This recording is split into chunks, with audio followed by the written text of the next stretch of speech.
I have no idea how to start this video because this is the scariest video in the entire retrospective. Time and time again have I made the bold claim that Macross 7 is my favorite entry in this 40-plus-year-old franchise.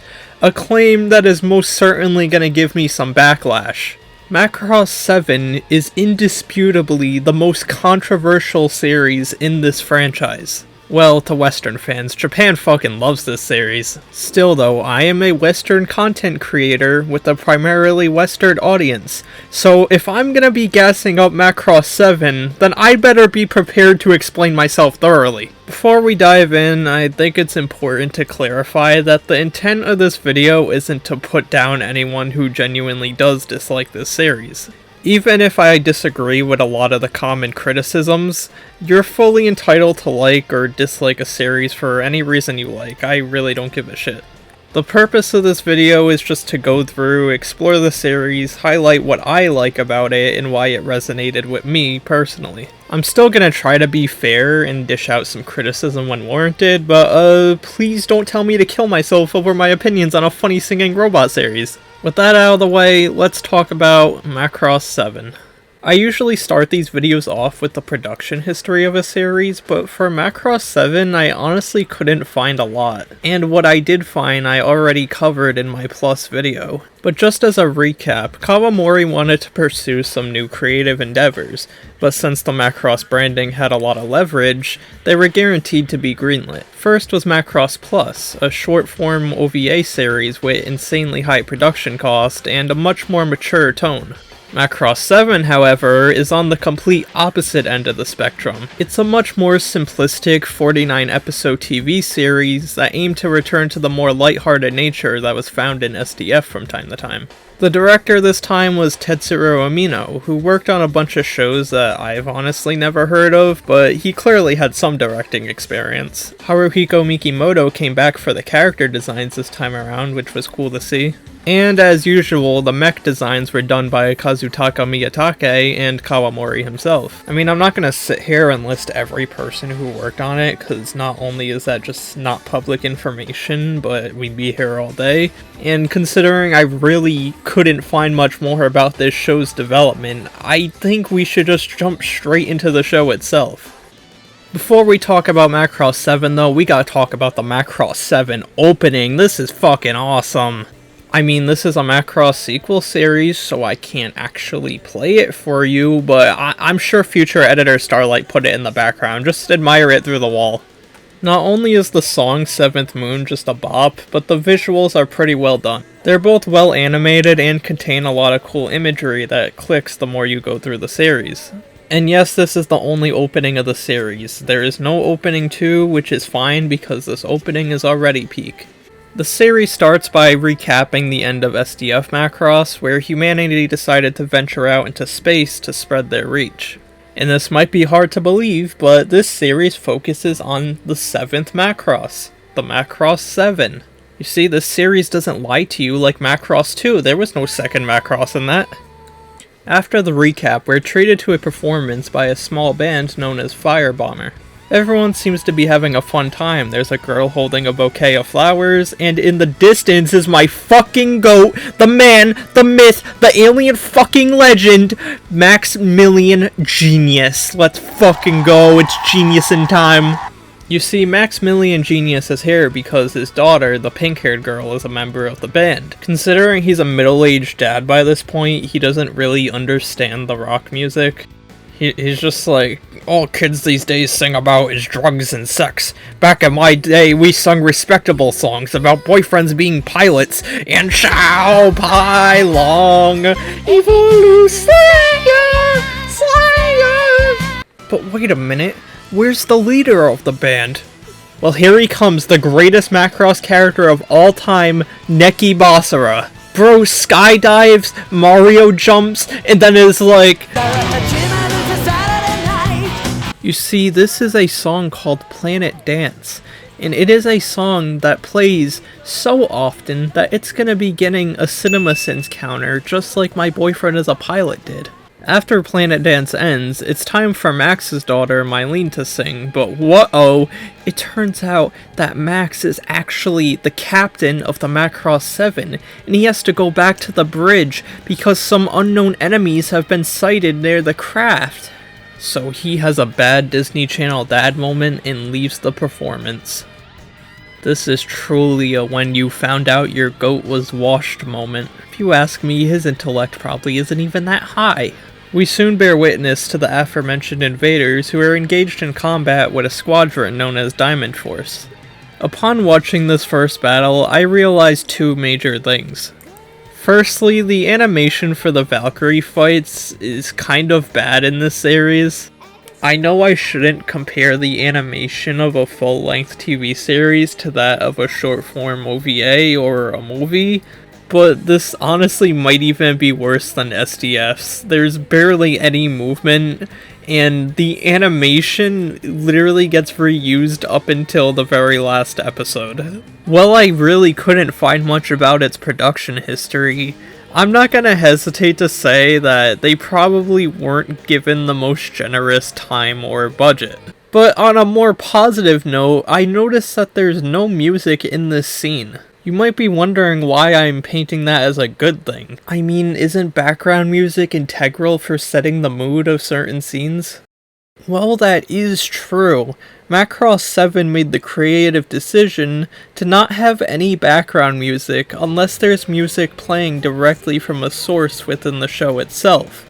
Basically, if there's no music playing from a radio or from Firebomber's performances, then there's no music at all. For a music-centric series such as Macross, I find this to be a brilliant idea. You don't realize how much life music breathes into this world until it's gone.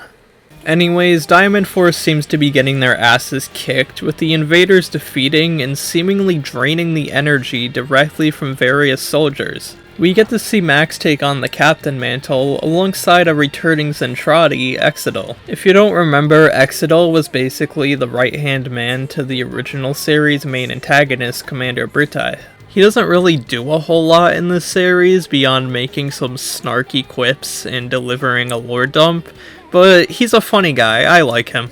In order to keep City 7 safe, Max orders for the girls on the bridge to lower down the protective shell, but they're complete newbies and accidentally disable the artificial sky, which gives all the citizens a clear view on the battle taking place. This pisses off Max's wife, Milia, who acts as the mayor of the city, as the public is now in complete disarray.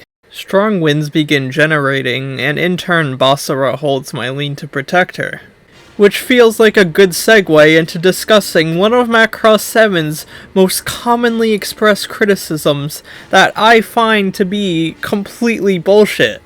For some reason that I can't wrap my head around, there's this notion that Basara is a selfish, asshole, just douchebag protagonist.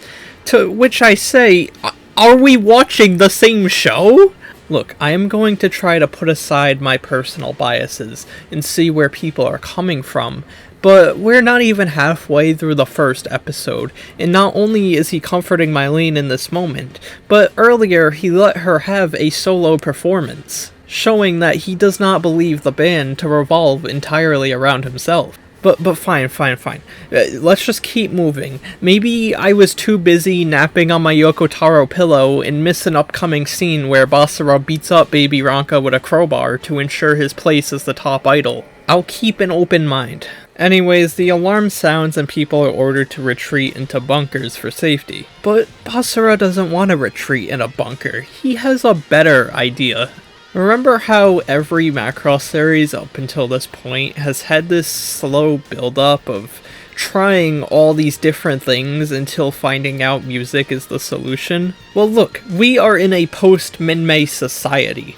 Basara is not gonna sit around waiting. He is going to just jump straight into singing here and now. And he doesn't do that sitting on the sidelines bullshit, no. He rushes to his Valkyrie and jumps straight into the battlefield. Not to fight at all, just to sing. Macross protagonists are the pilot and the idol, but Basara is both of these at once.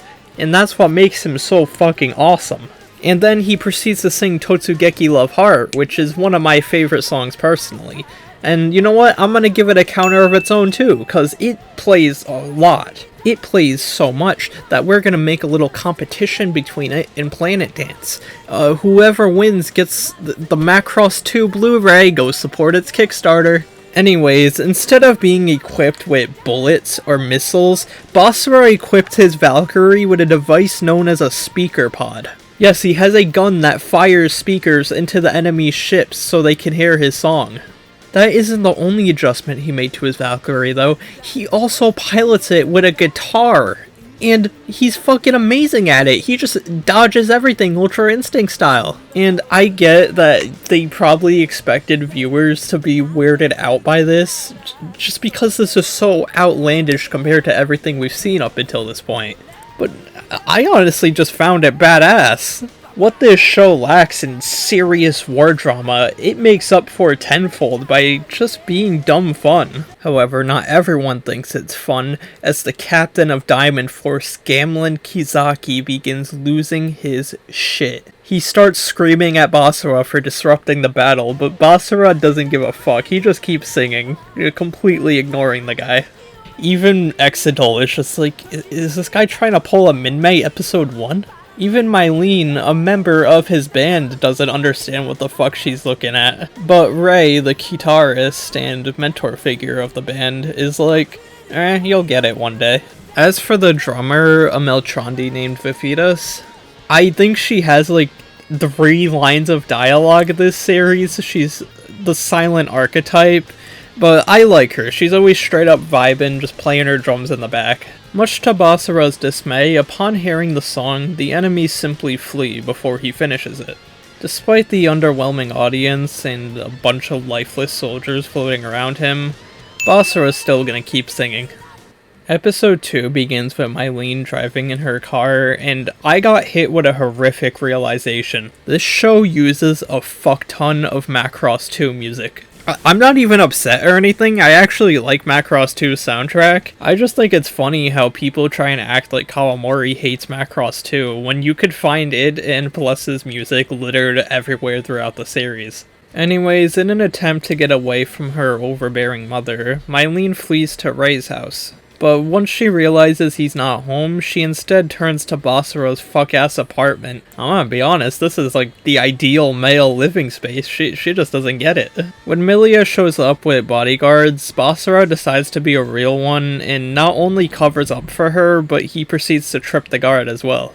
But he's such a jerk who doesn't care about his band. Once the two finally go away, Mylene decides to hang around a bit, taking note of Basara's Valkyrie outside. Considering he's not a part of the military, she asks how he obtained it, which he tells her it was given to him by Ray, but he's not really sure how he got it. She then begins questioning his whole singing in the middle of battle shtick, to which he responds with a simple, I just feel like it. It's very apparent throughout the series that Mylene is supposed to be a viewer stand-in character. Basara is a very antisocial person who likes speaking solely through his actions rather than words, so it's up to us as viewers to try to understand him alongside Mylene, which is honestly probably part of the reason why people don't like Basara. He's supposed to be a confusing and even frustrating character, and it seems like the whole trying to understand him more and more as the series progresses aspect got lost on a lot of viewers.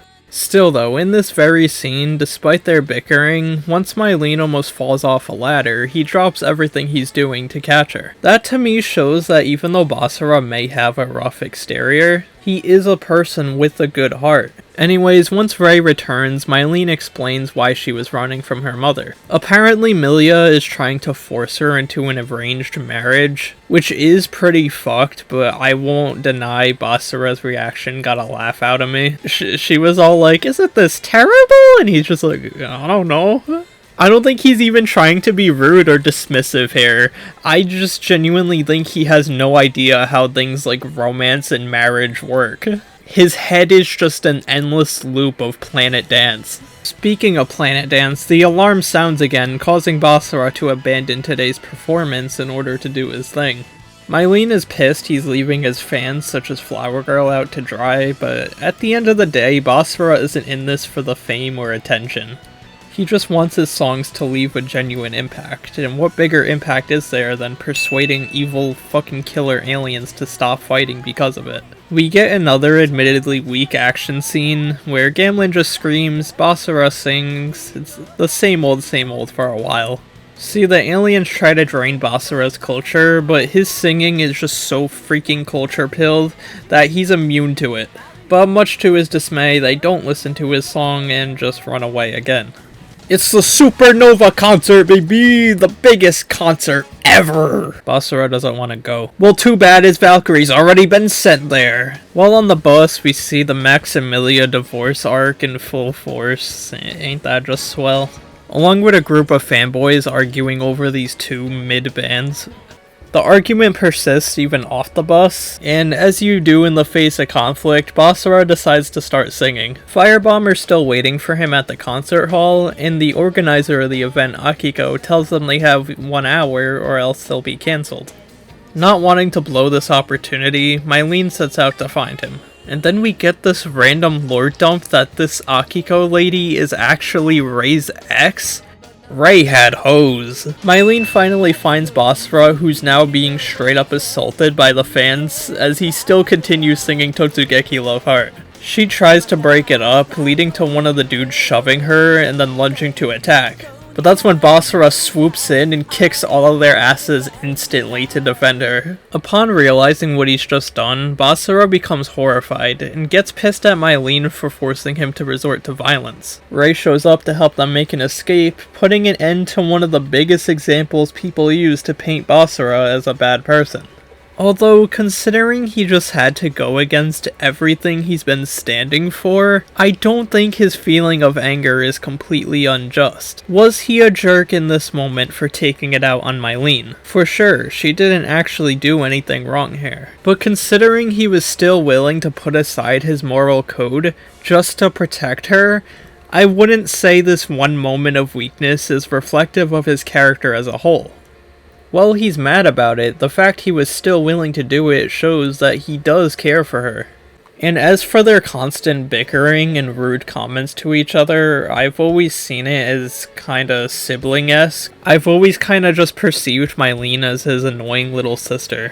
Sure, there's times where he wants to punt her, but when it comes down to it, he does care for her. With that all said and done, they head back to the concert. Flower Girl fails to deliver her flowers, and he begins singing a new song, My Soul for You, with the most janky-ass animation ever. I don't know what's happening here. The dumb fanboys from before begin booing his performance. That's eventually cut short by the alien invaders yet again. We follow our usual Macross 7 routine. Basara sings, Gamlin screams, and upon seeing it all on the TV, the dumb fanboys realize Basara's actually pretty cool. Although he couldn't change the hearts of the aliens, Basara's relieved that he was at least able to change the hearts of someone. Next episode starts with the third planet dance, as we get a montage of women being attacked by alien creatures who have infiltrated the ship. The next day, Mylene is reading the headlines, which claims these creatures to be vampires. Well, there's only one man who could stop that. Vampire Homes, baby! Let's go! Vampire Homes! Best anime of all time! Woo! Vampire Homes! Fuck Macross 7! We love Vampire Homes! Erase last episode still sucked! While discussing the current alien invasion, Max brings Milia some coffee, but once she rejects it, he makes this really sad face that really got to me for some reason. Anyways, it's a new concert, which means Flower Girl fails to deliver her flowers yet again. What the fuck? After the show, Mylene decides to walk home alone. But since Basara is just such a dastardly character who ties women to railroad tracks, he decides to trail her after seeing some weird guys following her. These men are soon revealed to be bodyguards that Milia sent due to the vampire incidents. This overprotectiveness pisses Mylene off so much that she just runs away and risks the vampires. Which, surprise surprise, the vampires do come for her, but no need to fear, Neki Basara is here. They also catch up with the bodyguards again, but one of them gets owned by a vampire. These guys suck. When they escape into the sewers, Mylene's all like, ooh, were you worried about me? And he's just like, nuh-uh, I was worried about Guvava. Yeah, I don't think I've mentioned him up until now, but Guvava is just some weird Scrimblow pet thing that Mylene has. We like Guvava, he's chill. Once the bodyguards catch up to them, we get a wacky anime misunderstanding joke, and then Basara proceeds to trip one of them. Which isn't technically hitting them, he is loopholing his code. Yikes, the vampires are back! Quick, Basara, push this guy off a cliff! Hey, if that guy died, it's gravity's fault, not his. The alarm sounds again, but this time Basara doesn't immediately take off. He waits until Mylene is safe. Bro just lifts up and carries her ass to the apartment himself. He ain't waiting for her. You know what happens next. See, this guy, Gigil, is being ordered to retrieve something called Spiritia. This is what the aliens have been draining from the humans, leaving them as empty husks.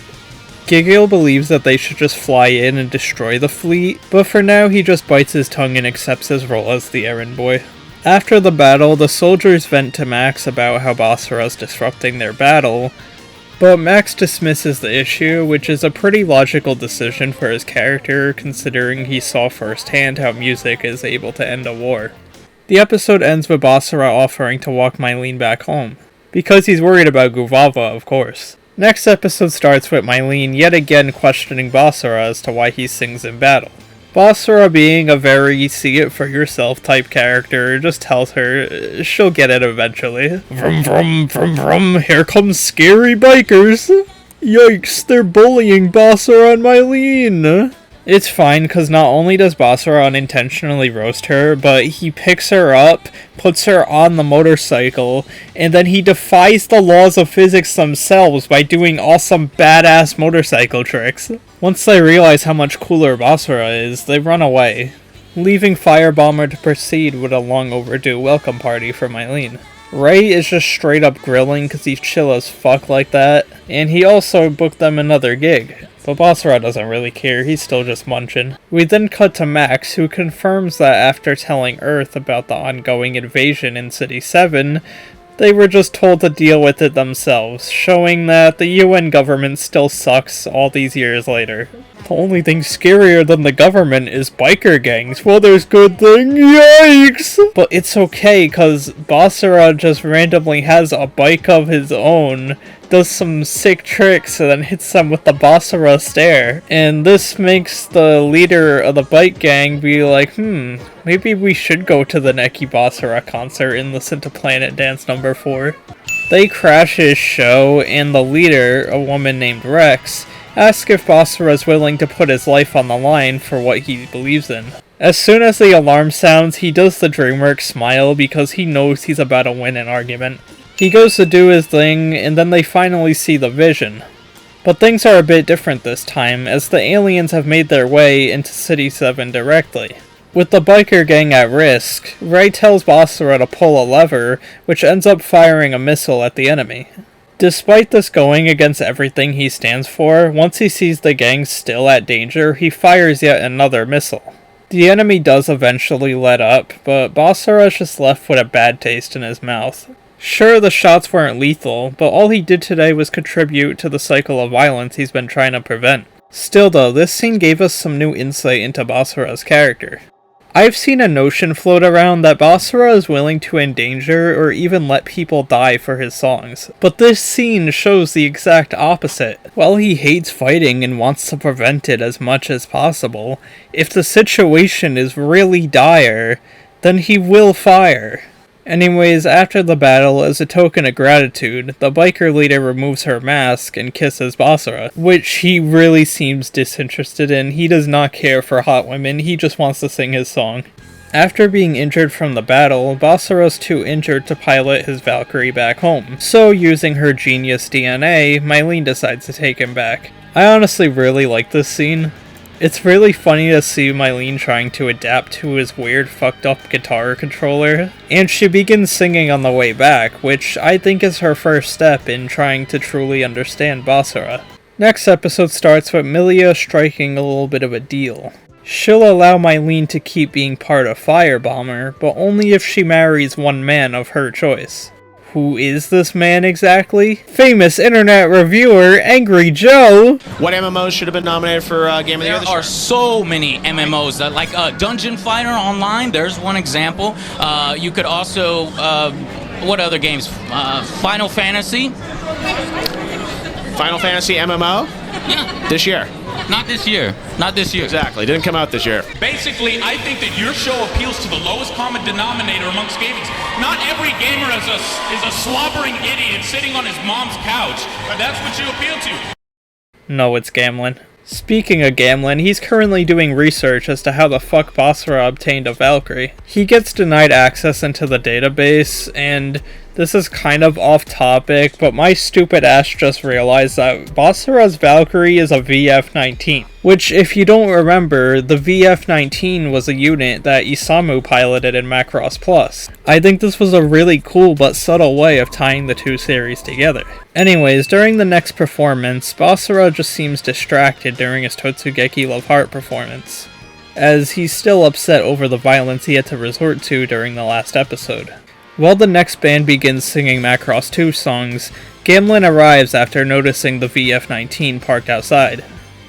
He lays low in the crowd until suddenly a guy playing a saxophone is wiped out by a vampire. I guess even they didn't want to hear Macross 2 music anymore.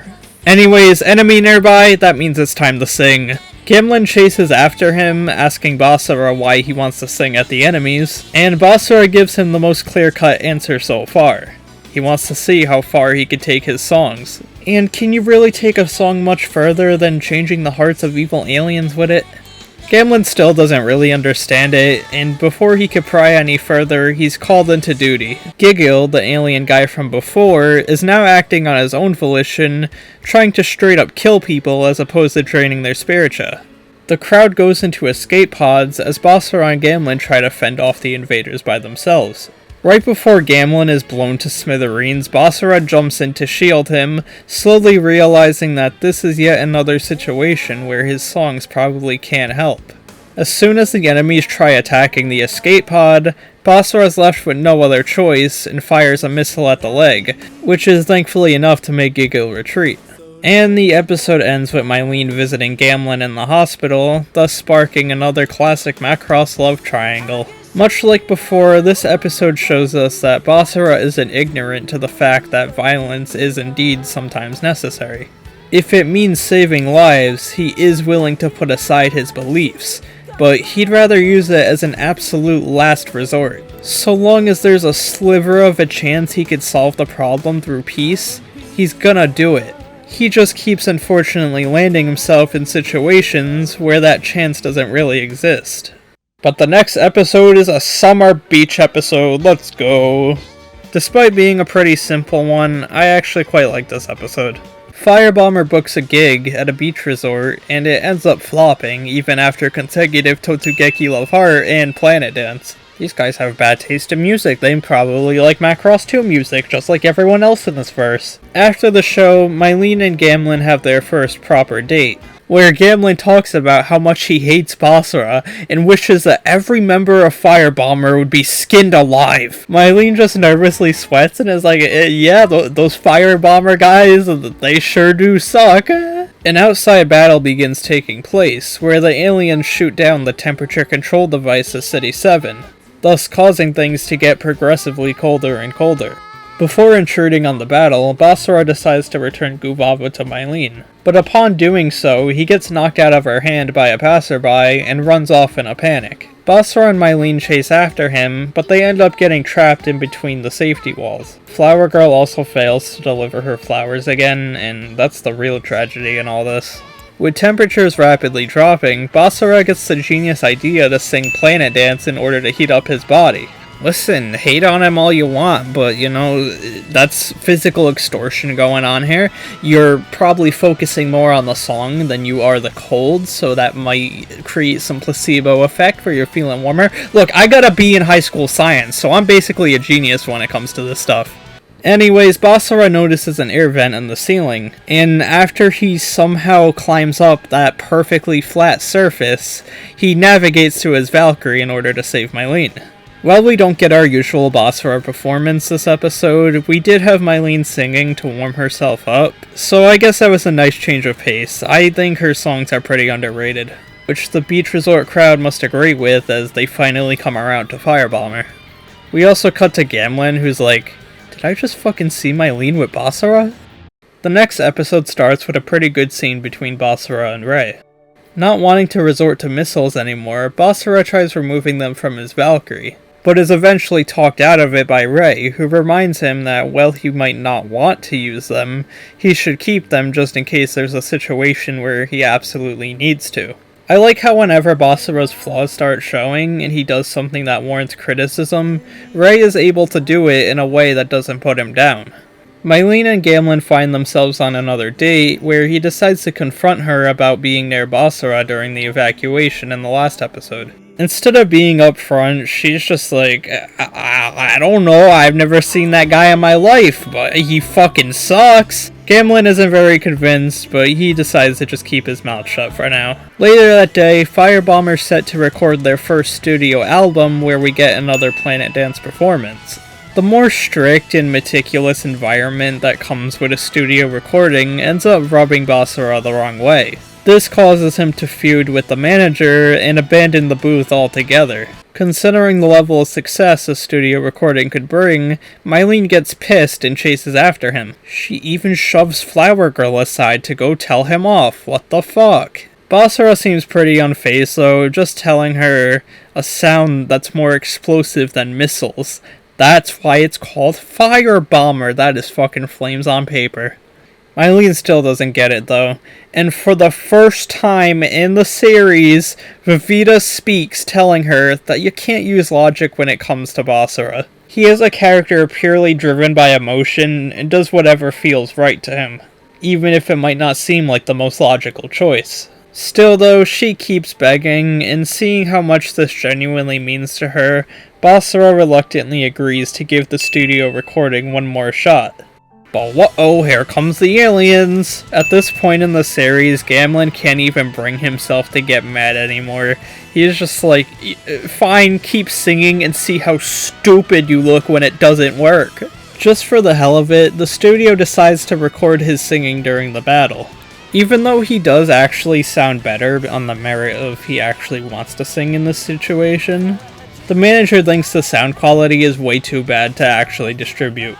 But then suddenly, Akiko, the lady from before, returns to buy the song for herself, thus officially becoming Firebomber's new manager. On one hand, I'm like, aw, that's heartwarming, but also, did she just distribute a song with the most crusty quality in the world?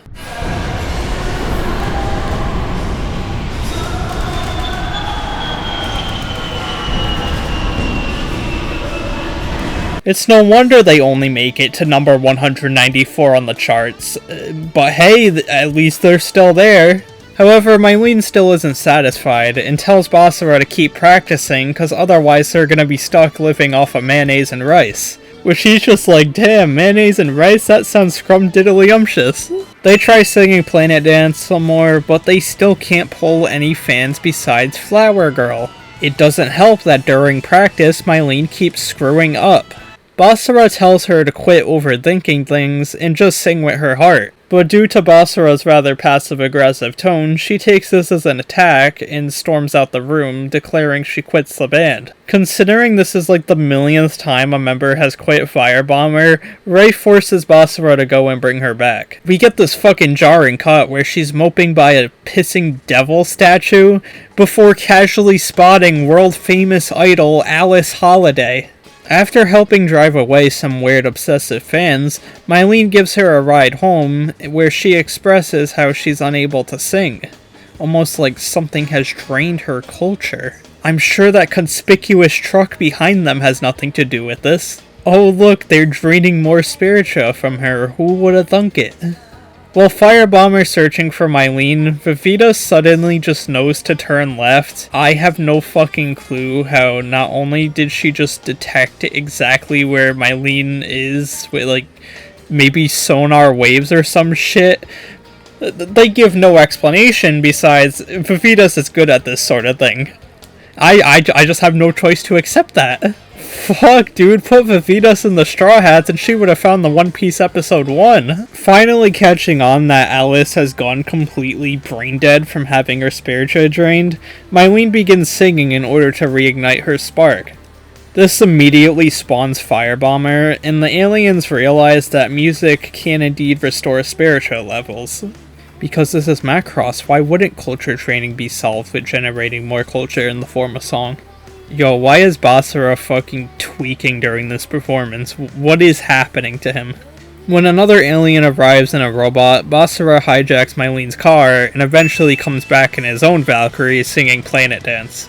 This restores Alice's spiritual levels to normal and drives the alien away, thus saving the day. Then we see Gepelnich mentioning something called the Spiritual Farm Project. Ooh, scary. So I'm just realizing this is the first time I mentioned Gepelnich in the script. He is basically the leader of the evil aliens. And yes, he is indeed a boy. Next episode begins with Ray getting some military buddies to take Basara's Valkyrie in for maintenance, which leads Myleen to further question what he did before joining Firebomber. That's right folks, this is gonna be a Ray episode. Stick around for the fun.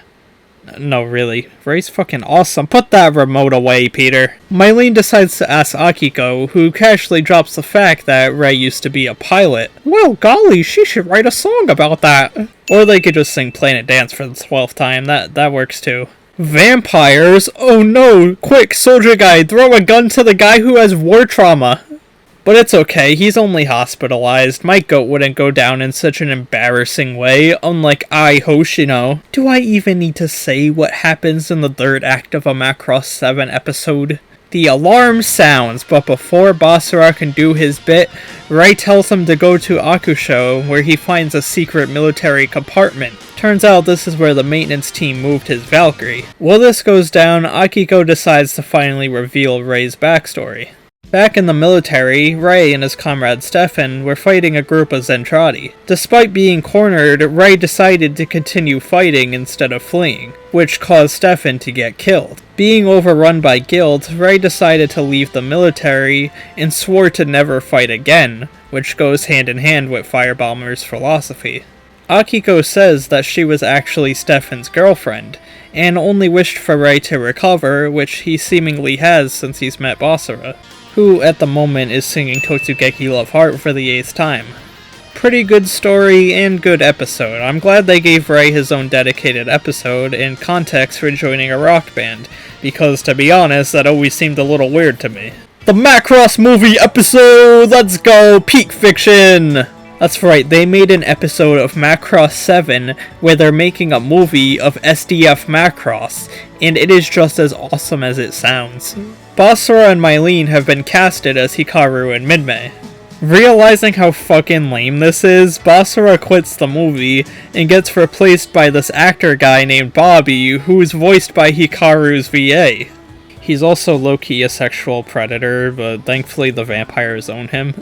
With them having no other actor, Ray manages to convince Basara back into the movie. Not only would it be good press for Firebomber, but it could also help calm people down during this time of war.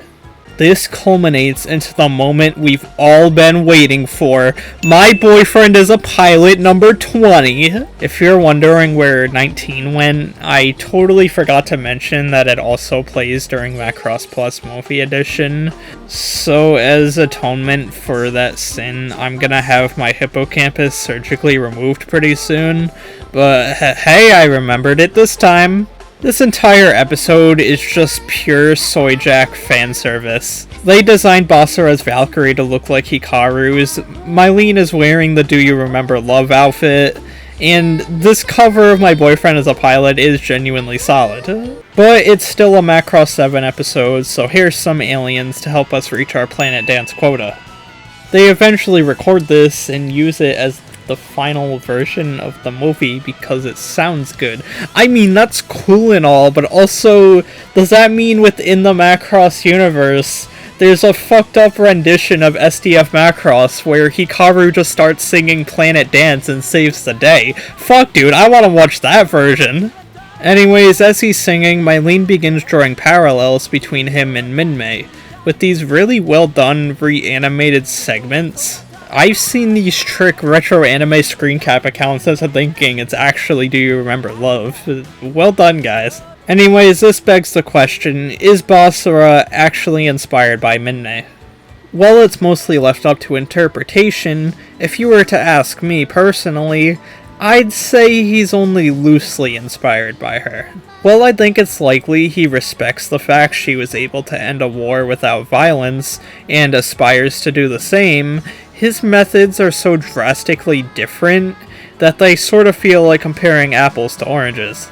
They both may sing to end wars, but one sings romantic pop songs on the sidelines, while the other charges straight in blasting rock music through speaker pods. Anyways, episode 12 starts with a recap for all the guys who find this show's pacing to be too slow and just want to skip ahead. Guess it's as good a time as any to talk about this. A lot of people hate Macross 7's pacing. It is a very slow burn series, with its plot trekking across 49 episodes, when realistically it could be condensed down to 25 or so. Although I could see why this might frustrate some people, to me, it's never been much of a big issue. I've always been a believer that not every episode has to be some grand story-changing moment.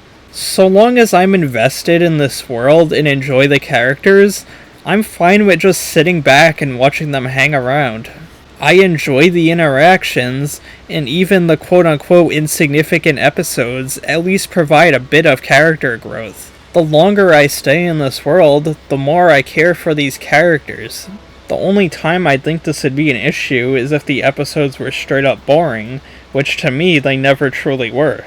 We get another Mylene and Gamlen date, where Gamlen learns about the existence of Guvava and seems very distraught. All he did was be cool as fuck and make scrimblow noises, and y'all hated him.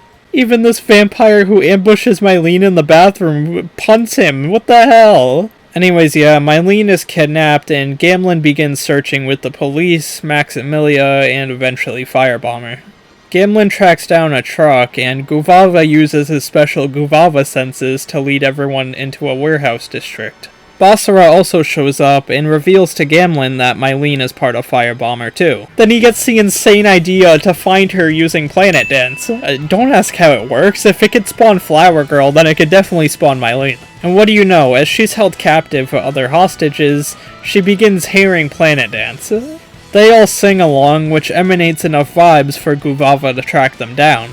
If I had to give this an actual explanation, I'd say that the singing is able to generate Spiritia, which Guvava's species is able to track.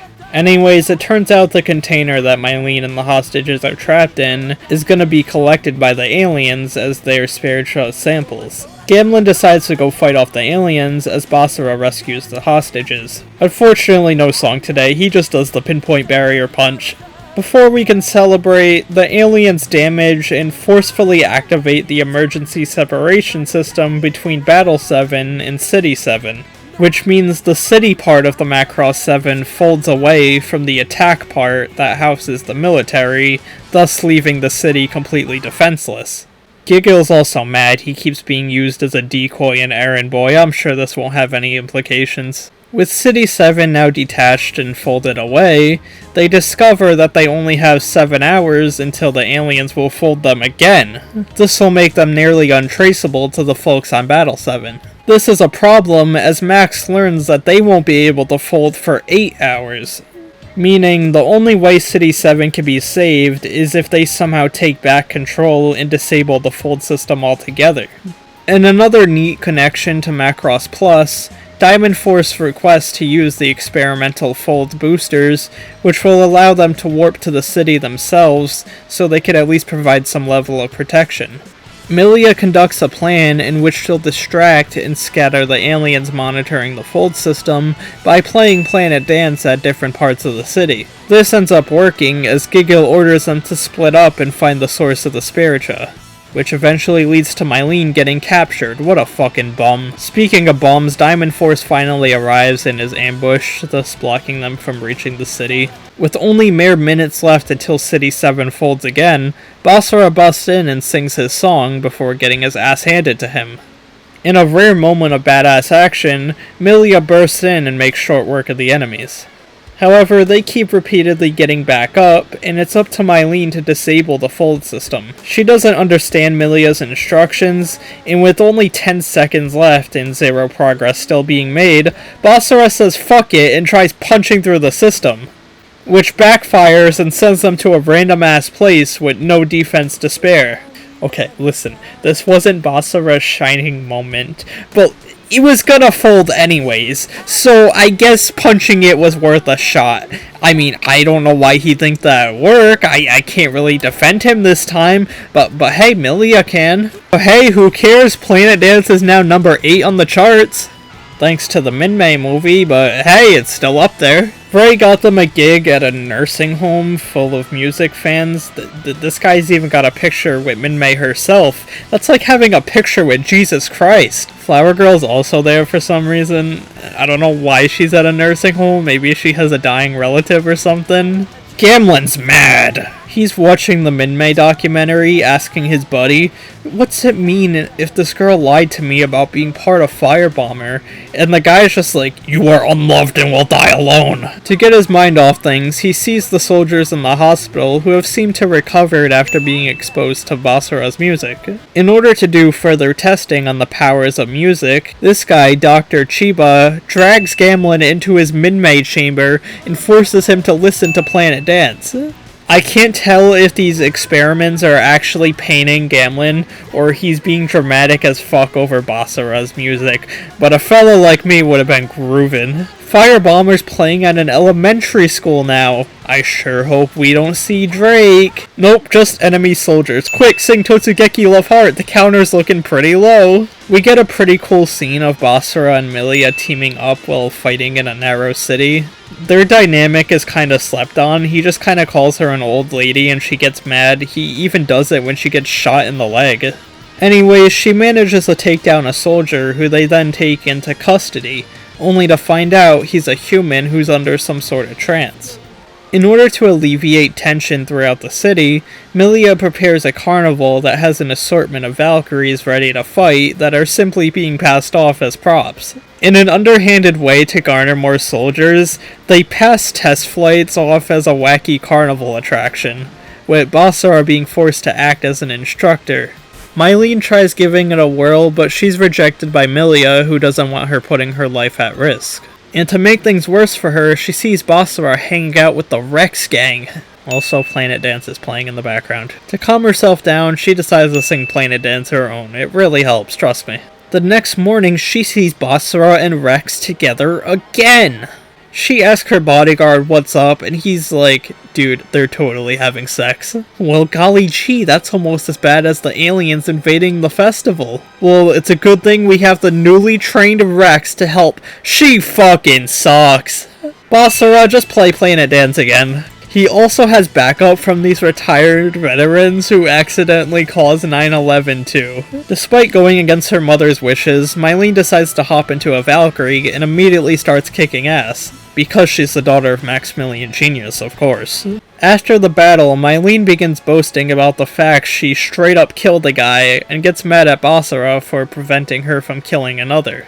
Seeing this 14-year-old revel in bloodshed obviously sets Basara off. Can we really blame him? It's been shown to us by now that most of these enemies are just brainwashed humans, so the fact she's popping off over blowing one to bits is kinda fucked up. I mean, she obviously doesn't understand the weight of this, she's just an oblivious kid, and I don't think she knew that the person was a human, but still, I don't think it's super unreasonable for Basara to lose his cool in this moment. She doesn't even really care, she's more upset about the fact Basara was with Rex. Ray clears everything up, and then he later goes to consult her. He says that while fighting could end the war, she should consider the fact that maybe it's not necessary, trying to convey what Basara was trying to say in a more level-headed manner.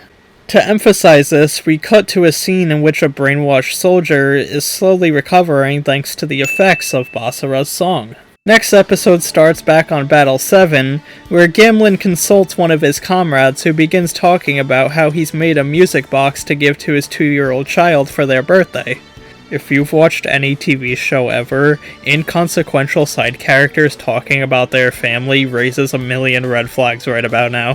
Milia's team are fucking morons. How did they lose track of a nearly brain-dead soldier they were researching? As he wanders through the city, he stumbles upon Flower Girl who's listening to Planet Dance, and this solicits an extreme reaction from him.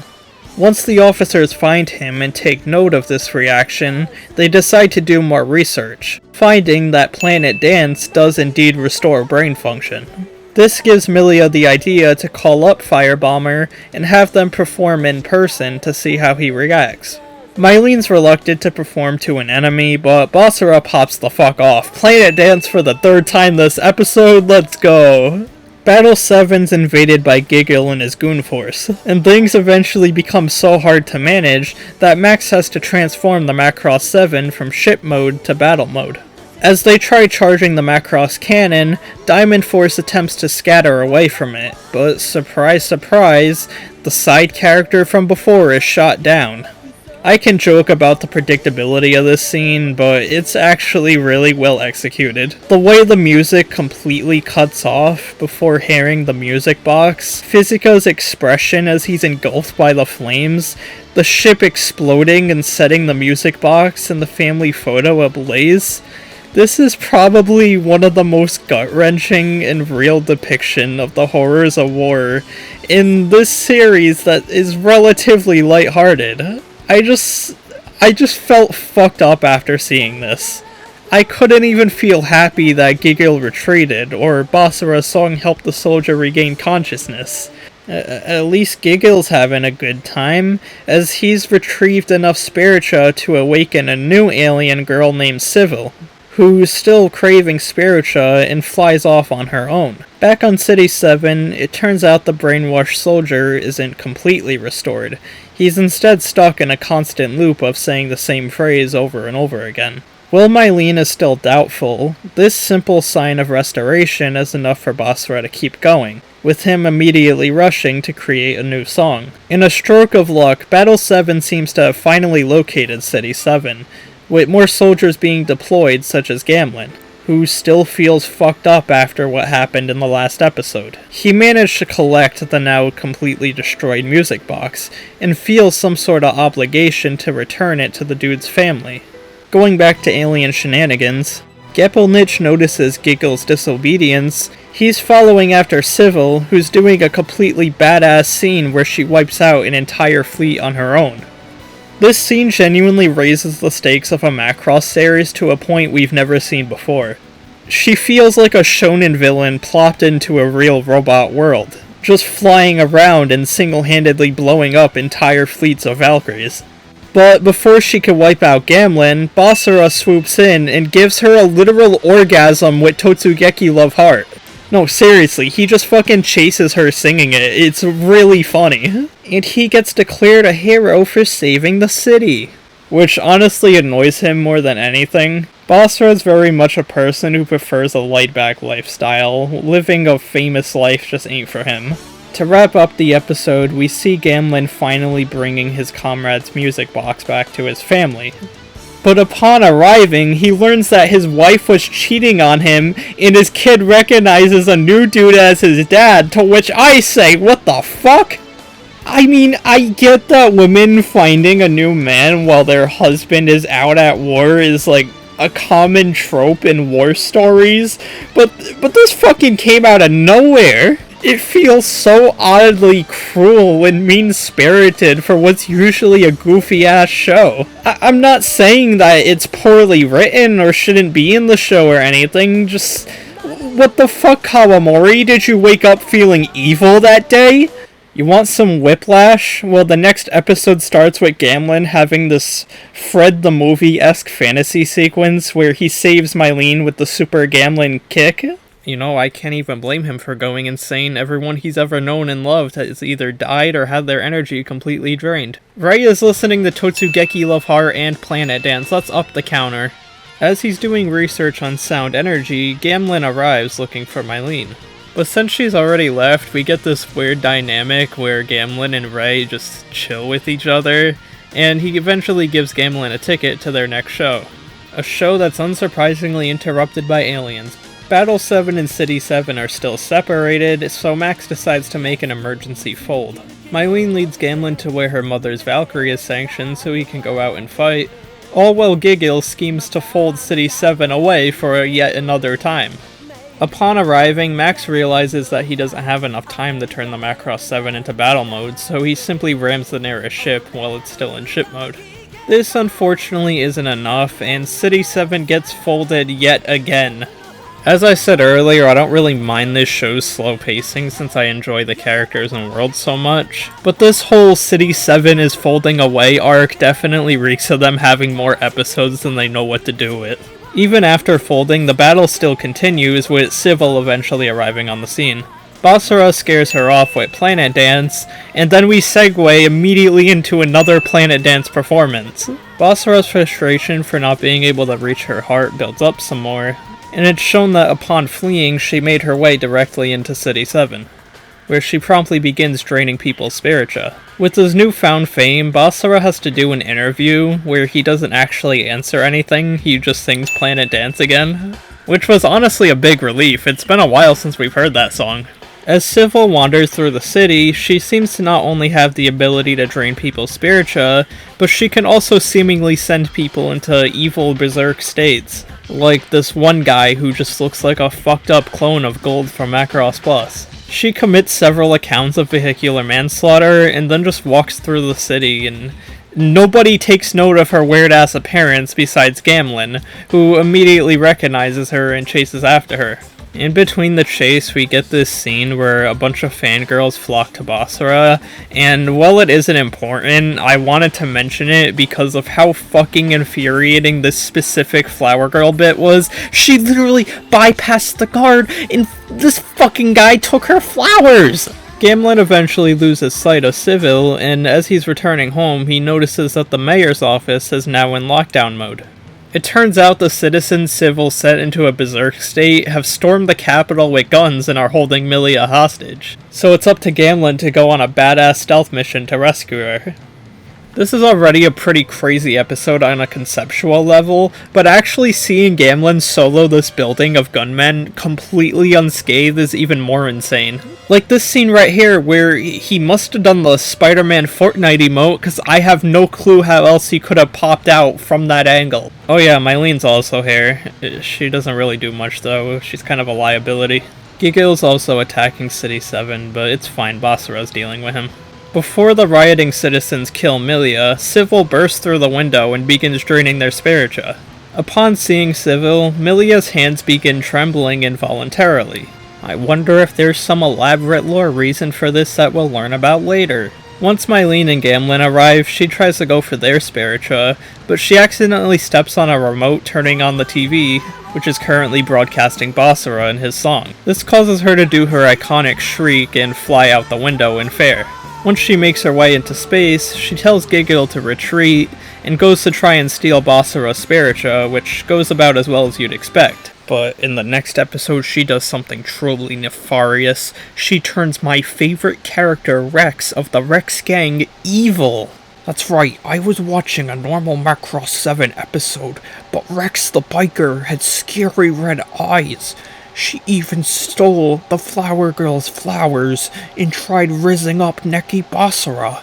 He just plays Planet Dance and scares her off. The soldiers are also fully recovered, and Gamlen and Mylene have a wholesome 100 moment. Well, that's a nice ending. Never mind, she's still trying to rizz up Basara. The good thing the alarm is here to interrupt. You see, much like me writing this segment of the script at 6 AM, Basara is fucking tired, and as a result he fumbles against the enemy before just falling asleep after the battle altogether. He comes home to Rex trying to rizz him again, but bro's just too tired to give a shit. He doesn't want sex, he just wants to sing and then sleep.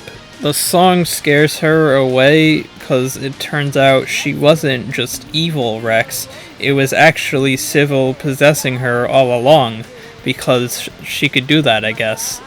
Even though a woman just ran out of his house screaming in fear after hearing a song, Basara doesn't question it at all, he's just ready to hit the hay. But don't worry, Civil has another evil possession scheme up her sleeve, but this time she's gonna possess Akiko. Oh no, not nobody's favorite Macross 7 character. That was mean. I think Akiko's chill. Shoutouts to all the Akikokians out there. While disguising as someone close to Basara seems like a good idea on paper, she forgot to consider the fact that, as the manager of Firebomber, she'd have to constantly be listening to Firebomber. But she tries coping and still trying to learn Basara, but she accidentally steps on his hot dog. What the fuck? Something else to point out in this scene is the fact Basara was listening to Sharon Apple music. I know it's just supposed to be a nice little callback to Macross Plus, but canonically speaking, why the fuck would he be listening to Sharon Apple? She's an evil AI artist who tried killing everyone and hypnotizing them with her songs. That goes against, like, everything Neki Basara stands for. I'm not looking too deep into this, shut up. Anyways, this episode's kinda just a loop of characters being like, Akiko is being quite perplexing today.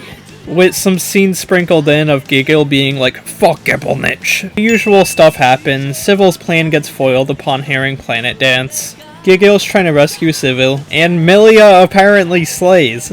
I have no idea what that means. I just looked in my notes that I took while watching the series, and there's one that simply says Milia slays with no additional context. But you know what? It's probably true. Milia's a girl boss. The next episode starts with City 7 being pulled into the sun.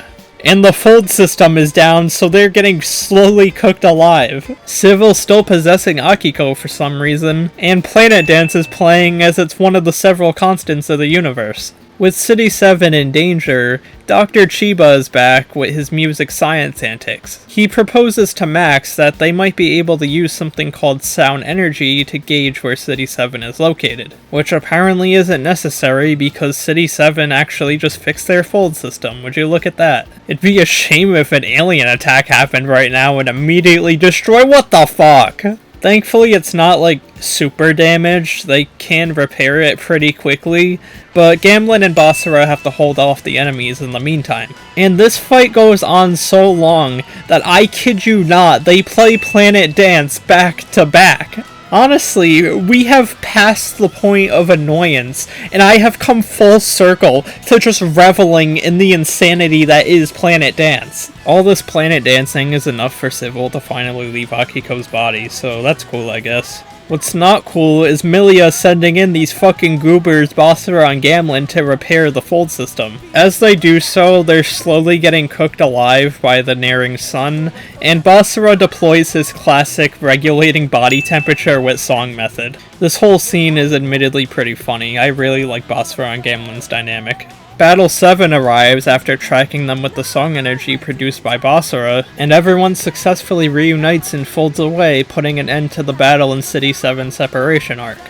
At the end of the episode, Gamlen and Basara are talking about Mylene, which it then cuts to her sneezing.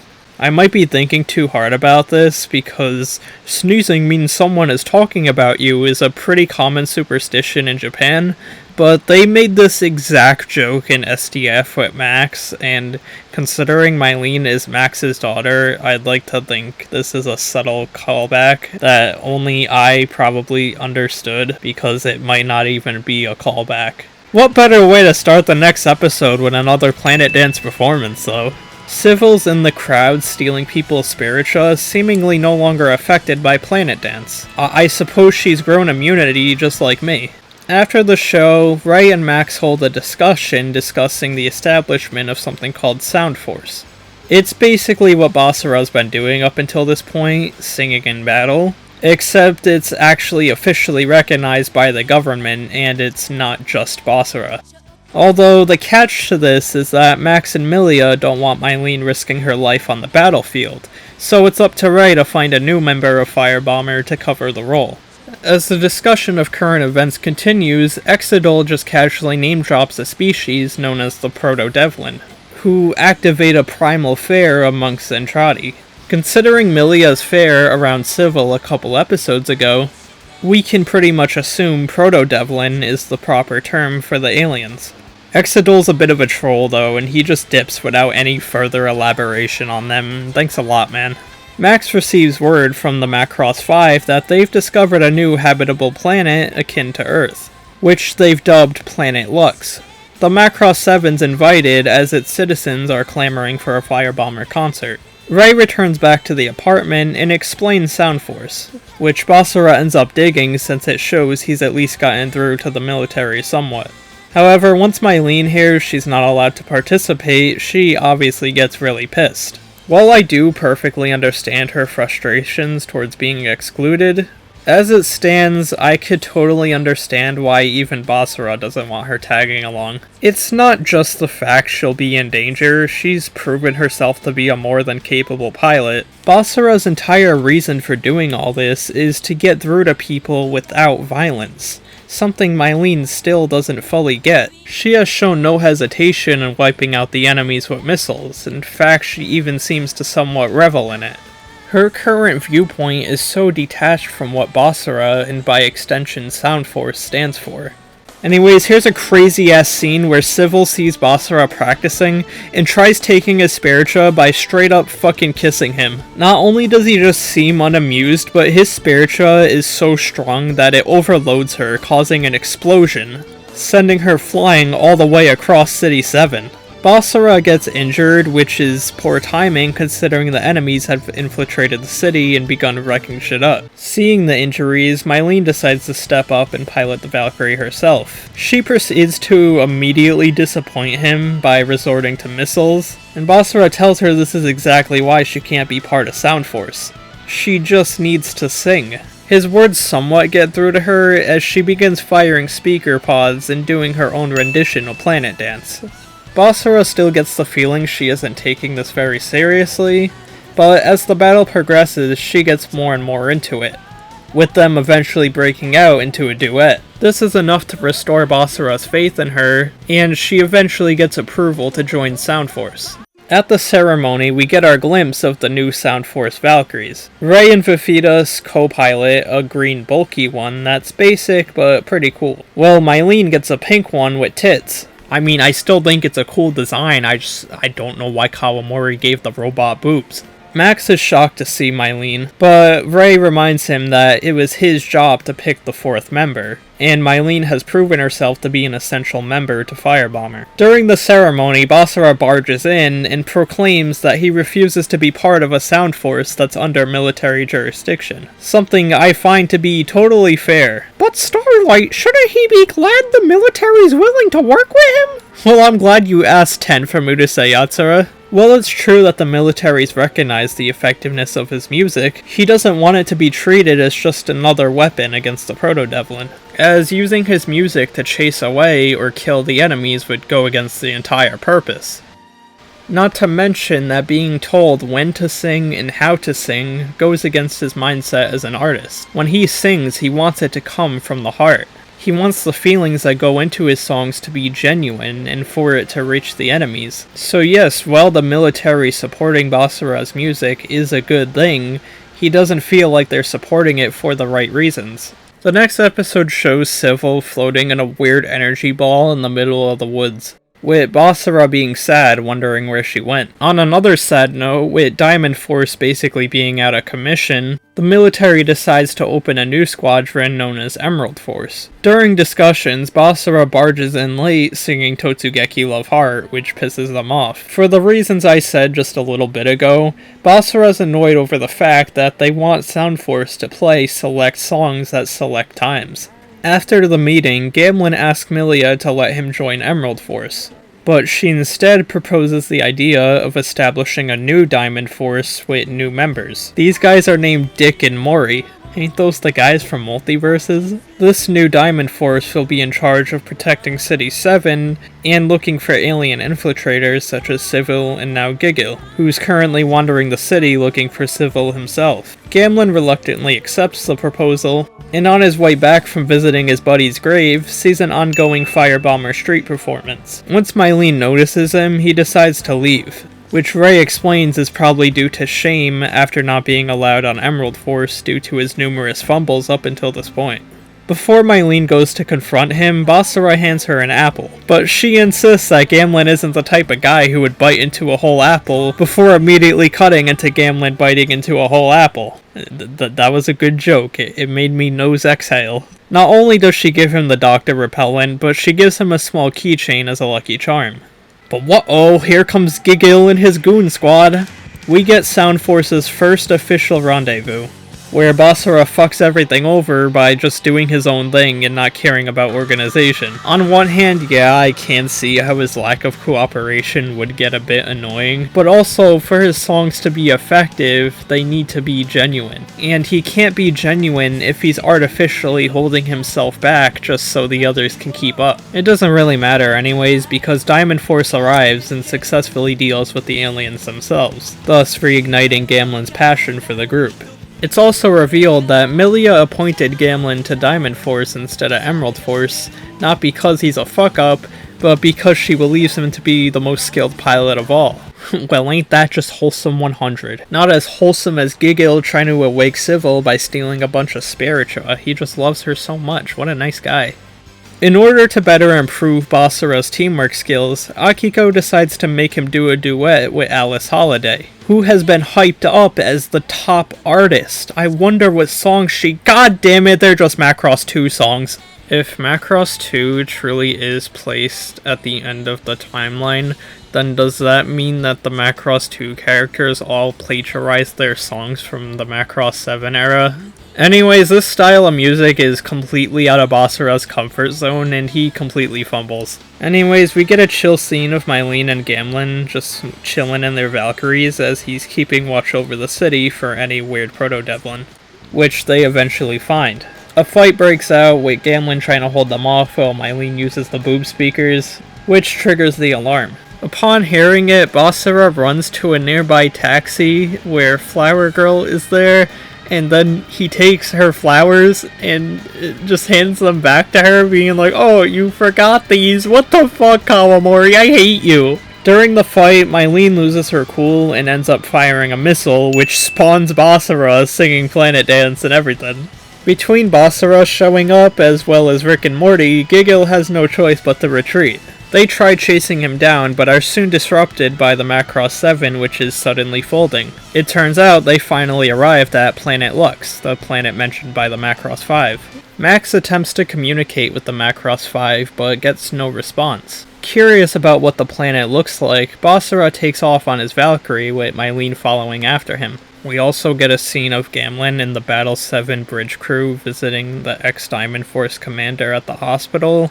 It's not important, I'm just mentioning the scene because it has another instance of Planet Dance. Basara and Mylene arrive on Lux's surface, only to find that the Macross 5 has been completely massacred. Well, that came out of nowhere. I swear, this show will be the most lighthearted, goofy shit, and then there's randomly scenes like this. As Mylene just sits there, frozen in horror, Basara decides to scout the area and report it.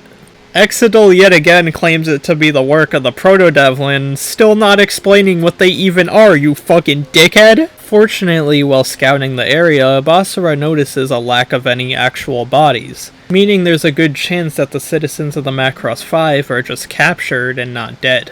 While Emerald and Diamond Force are distracted, arguing over who should escort Basara and Mylene back to City 7, they're just like, these guys are fucking stupid, and take off by themselves. Seeing how shaken up Mylene still is, Basara makes an awkward attempt to try and comfort her by being like, "Wow, look at those cool birds." Despite being kinda socially inept, I think it's a sweet scene.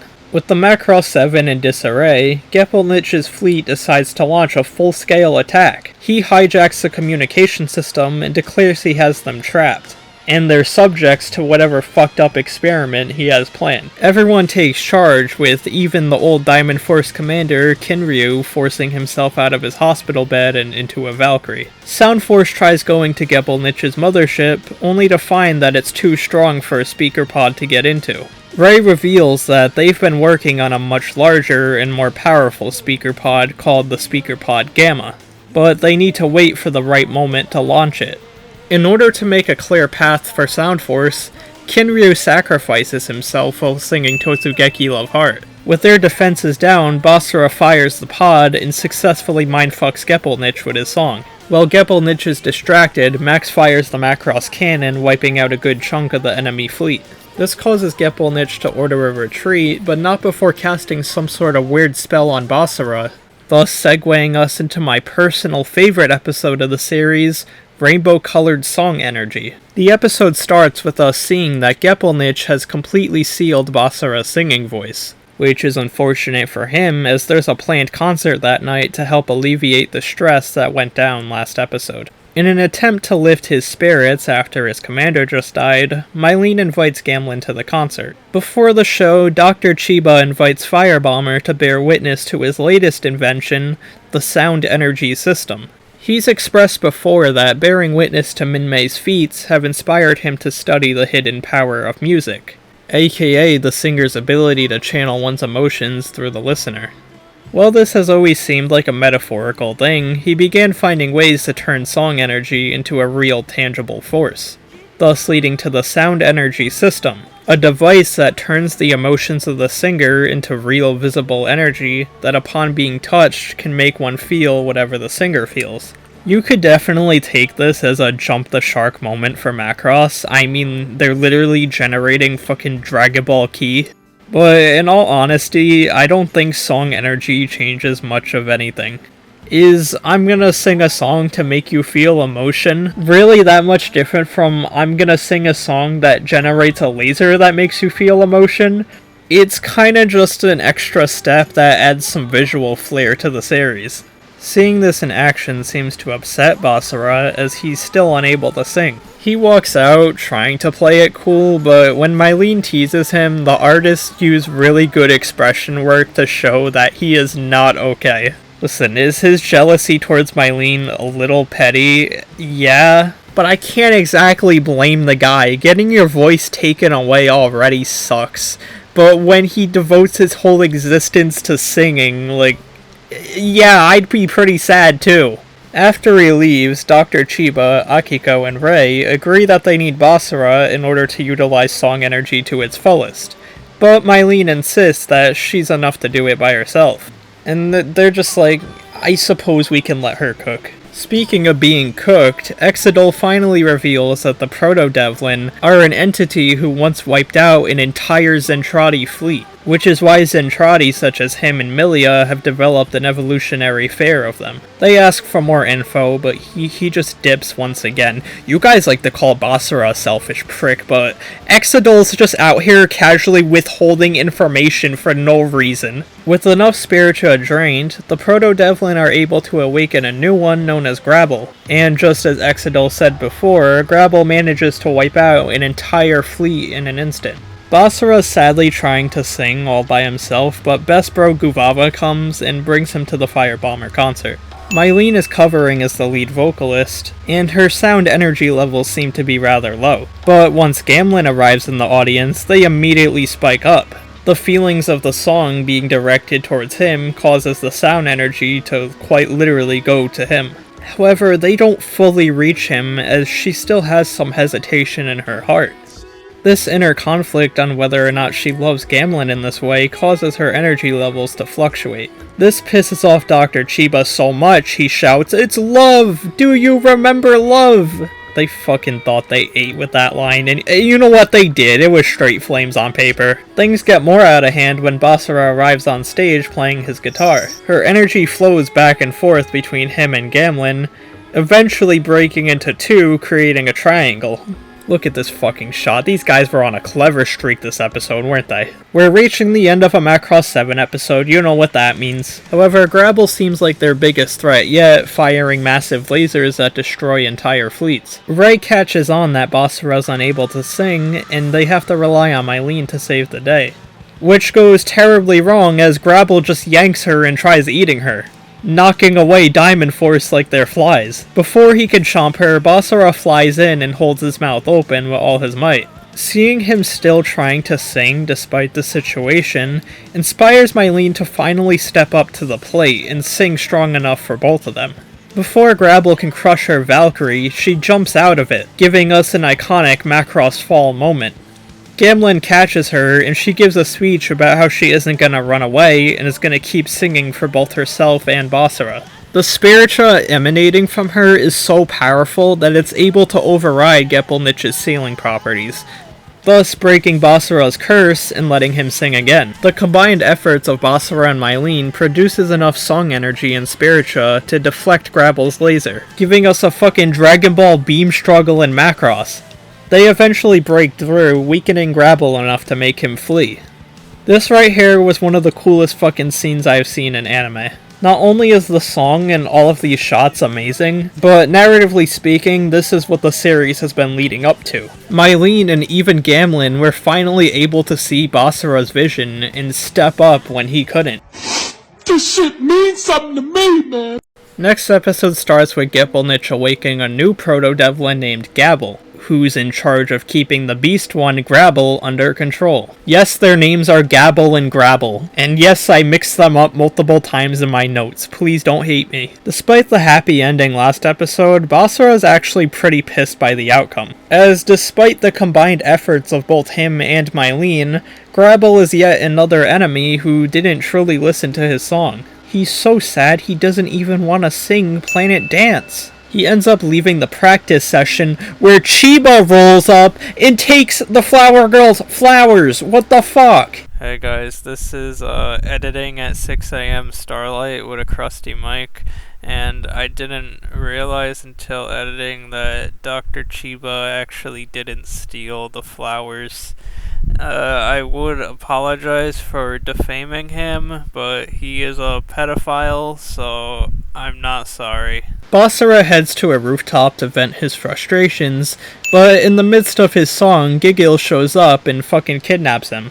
Diamond Force tries stopping him, but he traps Basara in a little bubble and throws him down into the forest where Civil is. Since Gigil's having a hard time stealing spiritia from citizens, he finds that the best solution is to make Basara generate more for him through his songs. Basara gladly accepts the offer, as he wants Civil to be able to hear his song.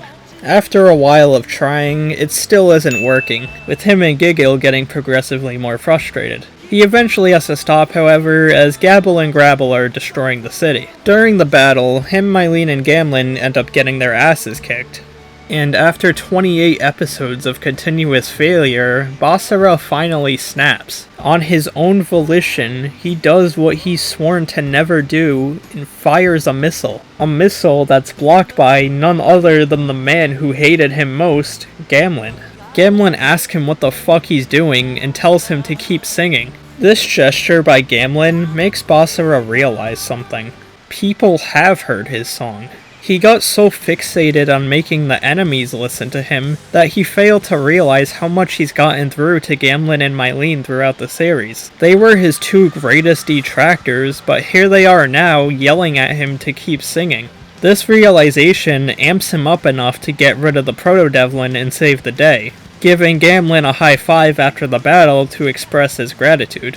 The next night, Mylene sees Basara heading off somewhere, but despite Ray's suggestion to mind her business, she decides to put on a stupid disguise and follows him instead. Before she can get far, the bodyguards pull up and drag her ass back home, where she finds two messages awaiting her. One is from Gamlin asking to go on a date, while the other is from the Emerald Force leader Docker also asking for a date. Who the fuck are you?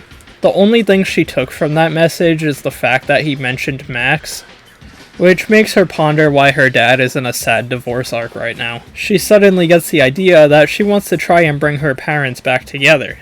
The next day, she goes into work and gives everyone the impression he's like EDP before inviting him to one of her concerts.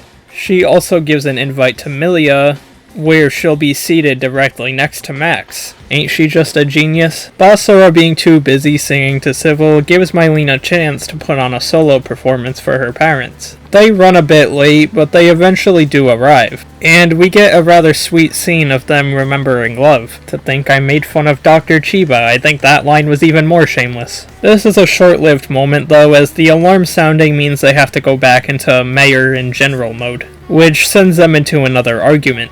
This upsets Mylene and distracts her during the ongoing battle. and once they take note of how she's faltering, Maximilia bond together again in order to cheer her on. This raises her spirits back up, and with the help of Basara, they manage to chase away the Proto Deviln. With Basara still being displeased he couldn't reach their hearts. The next time he tries going to Civil, Mylene makes another attempt to pursue him, this time with her bodyguards deciding to help her. Then they lose track of him in like the span of 5 minutes. Fuck it, let's just go hang out with Gamlen. During the date, Gamlen brings up Basara's exceptional pilot abilities, and how he's able to pull off a maneuver known as the QM69. Reddit memes aside, this is a maneuver not even Gamlen could do. It is reserved for the best of the best. And in a nice showcase of growth, Gamlen expresses that he's not only come to understand Basara, but he does have a level of respect for him. But whoa, here comes Gabble, and he has a sound wave neutralizer, which is basically just a device that hits the mute button on speaker pods. Despite being muted and bombarded with missiles, Basara keeps singing, cause why wouldn't he? When Gamlen knocks an enemy out of the sky, they notice that the pilot appears to be a brainwashed Zentradi from the Macross 5, which confirms that the residents are indeed still alive. And now, they also have to find a way to beat the enemies without destroying the cockpits. Unless you're Docker's bitch ass, he's just killing people, what the hell, man? As the battle progresses, Basara's sound energy continues ramping up, and he's eventually able to get through to the brainwashed soldiers. While engaged in battle with Gabble, Gamlen manages to successfully pull off the QM69 maneuver, which Gabble's like, holy shit, that was crazy, I gotta get out of here. And we end the episode with an absolute bro moment where Basara compliments his piloting, and Gamlen says he'd like to hear one of his songs. Mylene seems a bit weirded out by all this though, maybe because she realized that the true end of the love triangle will actually be Basara and Gamlen. Fake news! It's something we all love. I personally love spreading misinformation about those who've wronged me, and apparently Mylene does too, because she keeps buying into these shitty-ass magazines that are claiming Basara's the next Minmei, which has a fucked-up looking drawing of her on the cover. This is gonna be a goofy one. The Proto Deviln have collected enough Spiritia to awaken yet another new Proto Deviln named Valgo. He's another big boy like Grabble, except he actually seems to have some intelligence. At the news office, this reporter named Janice is in charge of making bullshit stories pertaining to Basara specifically. We just have this funny loop of Mylene buying all these bullshit stories and believing them. There'll be shit like, is Basara actually Minmei and Hikaru's secret love child? Or does Basara have a billion ex-girlfriends? But what really makes her stop buying them is, are Basara and Mylene a couple? In order to get a good scoop, Janice decides to follow Basara into the woods, where she bears witness to his civil playing sessions. Guys, I'd like to apologize. I didn't realize her name was Janet and not Janice, so sorry to all the Janet fans out there. Getting fed up with the lack of progress, Gigil begins beating the shit out of him. She comes out to try and break up the fight, but Gigil goes for her too. Basara tanks the hits and is still singing the whole time despite getting his shit kicked in. The frustration towards Civil's situation, mixed with the emotions emanating from Basara's songs, begins to overwhelm Gigil as he's crying tears of frustration. He begins to question what he's even been doing up until this point. Why is he doing so much for Civil? Why are these songs making him feel so weird? He's faced with all these new emotions and questions himself as he begins to feel something other than a thirst for violence. I believe this to be the first time Gigil emanates some Spiritia from himself, as we see Civil briefly open her eyes. But whoa, here comes Valgo! Instead of firing big lasers and whatnot, Valgo has the ability to summon a multitude of smaller beasts. Basara charges in like usual, but finds that the Anima Spiritia emitting from his songs is strong enough to straight up kill them. While this causes Valgo to flee, Basara is fucking horrified. Not only did his song not reach the enemy's hearts, but it just straight up killed a bunch of them. Mylene tells him to not worry about it since they were just mindless monsters, but to Basara that doesn't matter. To him, a life is a life, humanoid or not. His bonding with Guvava throughout the series shows this. On a lighter note, Janet felt grateful for Basara's protection from earlier, and in turn leaves the fraudulent company to try and write her own stories only showcasing the truth. As for what the company produced after she left, gay porn! I'm the old Norm. I want normal Macross. If Sound Force is so cool, then why isn't there a Sound Force 2? You won't believe what this episode's about. So yes, the military is trying to establish a new sound force called Jamming Birds, which, fun fact, is the name of the band Basara's singing VA used to be a part of. They host a competition to find new candidates, and Dr. Chiba throws out any semblance of respect I had for him. This man is straight up Mr. Winklepilled, which... does that really surprise anyone, though? I mean, he had, like, a bunch of pictures of teenage Minmei plastered over his wall. He's a weirdo. A bunch of random girls enter, Milia enters, world-famous actor Bobby enters, but they all suck. So they decide to leave the final decision up to Basara, who doesn't really give a fuck. This leads to an argument in which the military states that the purpose of Sound Force is simply to distract the enemy so the military could swoop in for the kill. And as punishment for his disobedience, they take away his Valkyrie and try passing it off as, oh no, we're just doing maintenance. Ray tries calming him down by reminding him that part of being an artist is realizing that people will interpret your art in various ways, even if it goes against your intention when producing said art. Basically, even if he doesn't like it, the military are within their right to view his songs as weapons. And if he doesn't want to get himself into deep shit, he should dial back his anger towards them a little bit. While on this topic, Ray tells him that maybe he should take a step back and analyze how he interprets his own music, and if he still knows why he's producing it. Jamming Birds finally makes their debut, where they utterly embarrass themselves, both on the basis of screaming and crying the whole time and singing Macross 2 songs. Gamlin helps Basara retrieve his Valkyrie, where they work together to cure more brainwashed enemies. Sometime later, Basara begins wandering out of his apartment in the middle of the night.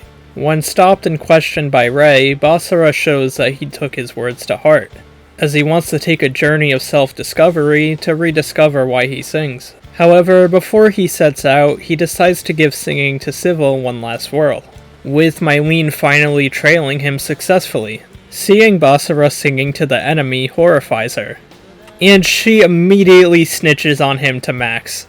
I mean, it's a fair reaction considering what these aliens have done, and, like, she's only 14.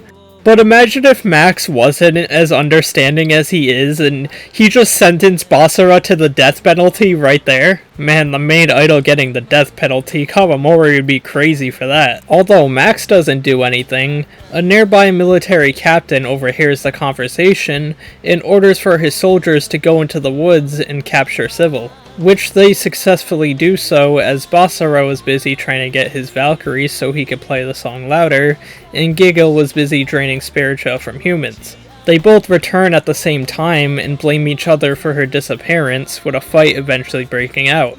Mylene comes out and confesses that this was all her fault, and in response, Gigil holds her at gunpoint, demanding for the two to take him to Civil, who is currently undergoing fucked up government experiments. On the way there, Basara tunes Gamlin and the military into the current situation. Max tells them to just comply for now in order to ensure Mylene's safety, much to the military general guy's dismay. This guy's fucking evil, he wants that 14-year-old girl to get shot. Once they reach Civil, Gigil says he won't let Mylene go unless Civil's free and secure. And this apparently prompts Basara to start singing a new song, Power to the Dream. This is one of my favorite songs in the series, and Gigil clearly agrees, because he immediately gets distracted upon hearing it. The stupid-ass military general tries shooting him while he's distracted, but Max throws him off enough to not get the shot. The gunshot snaps Gigil out of his trance, and he shoots his mobile suit, unleashing all the Spiritia stored inside of it. This Spiritia, along with the Spiritia being generated from Basara's singing, is enough to finally reawaken Civil. This distracts Gigil enough for Gamlin to ram into him and snatch Mylene back, but he doesn't really care and goes chasing after her instead. Basara also tries following them, but the floor ends up collapsing, with him being able to catch himself at the last minute. The bum-ass military general tries telling Basara off, but my boy Gamlin decks that man in the face. What a goat.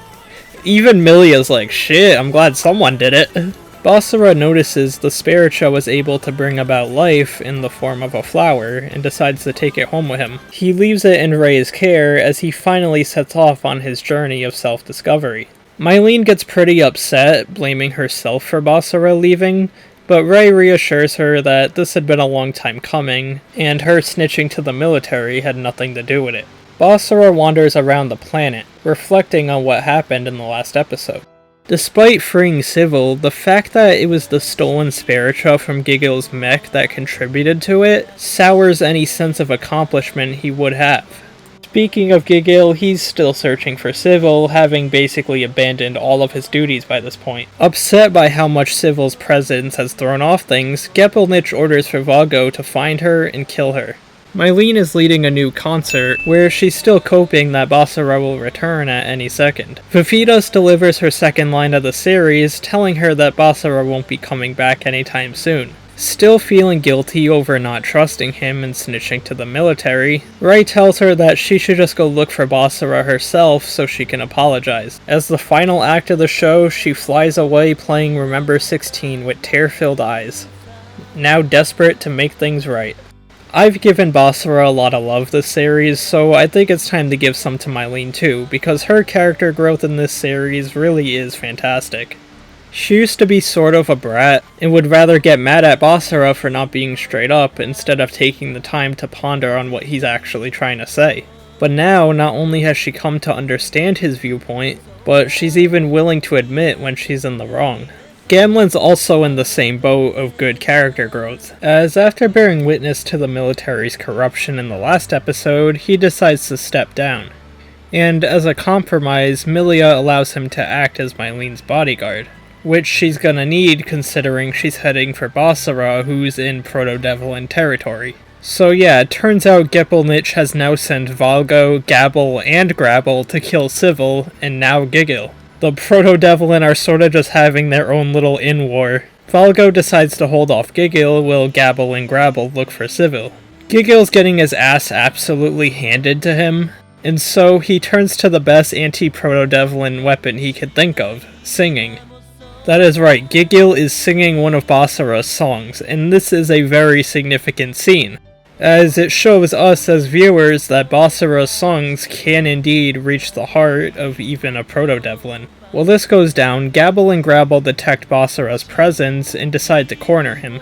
Due to his lack of resolve and motivation, he just doesn't sing back, having to be saved by Mylene, who found him thanks to Guvava's weird tracking abilities. She apologizes to Basara for what she did, and he has no fucking clue what she's even talking about. I mean, hey, Rei tried telling her that she wasn't the reason he left. Still though, she blames herself and thinks that she's the reason Basara isn't singing. Basara straight up tells her that it's not her fault, and this only frustrates her more because if it's not her that caused it, then what is it? Why the fuck doesn't Neki Basara, the man who opened her eyes to the value of singing, suddenly not want to sing? This frustration channels into more powerful song energy. And once Gamlin arrives, he even tells Basara that a Basara that doesn't sing isn't a Basara at all. Yet still, he doesn't sing. They only win the battle because of Mylene's song energy and Gamlin getting a clean shot on Gabble's mech. Even after the battle, Basara just leaves again without saying a single word. So, what the fuck is happening to him? It's pretty simple in all honesty.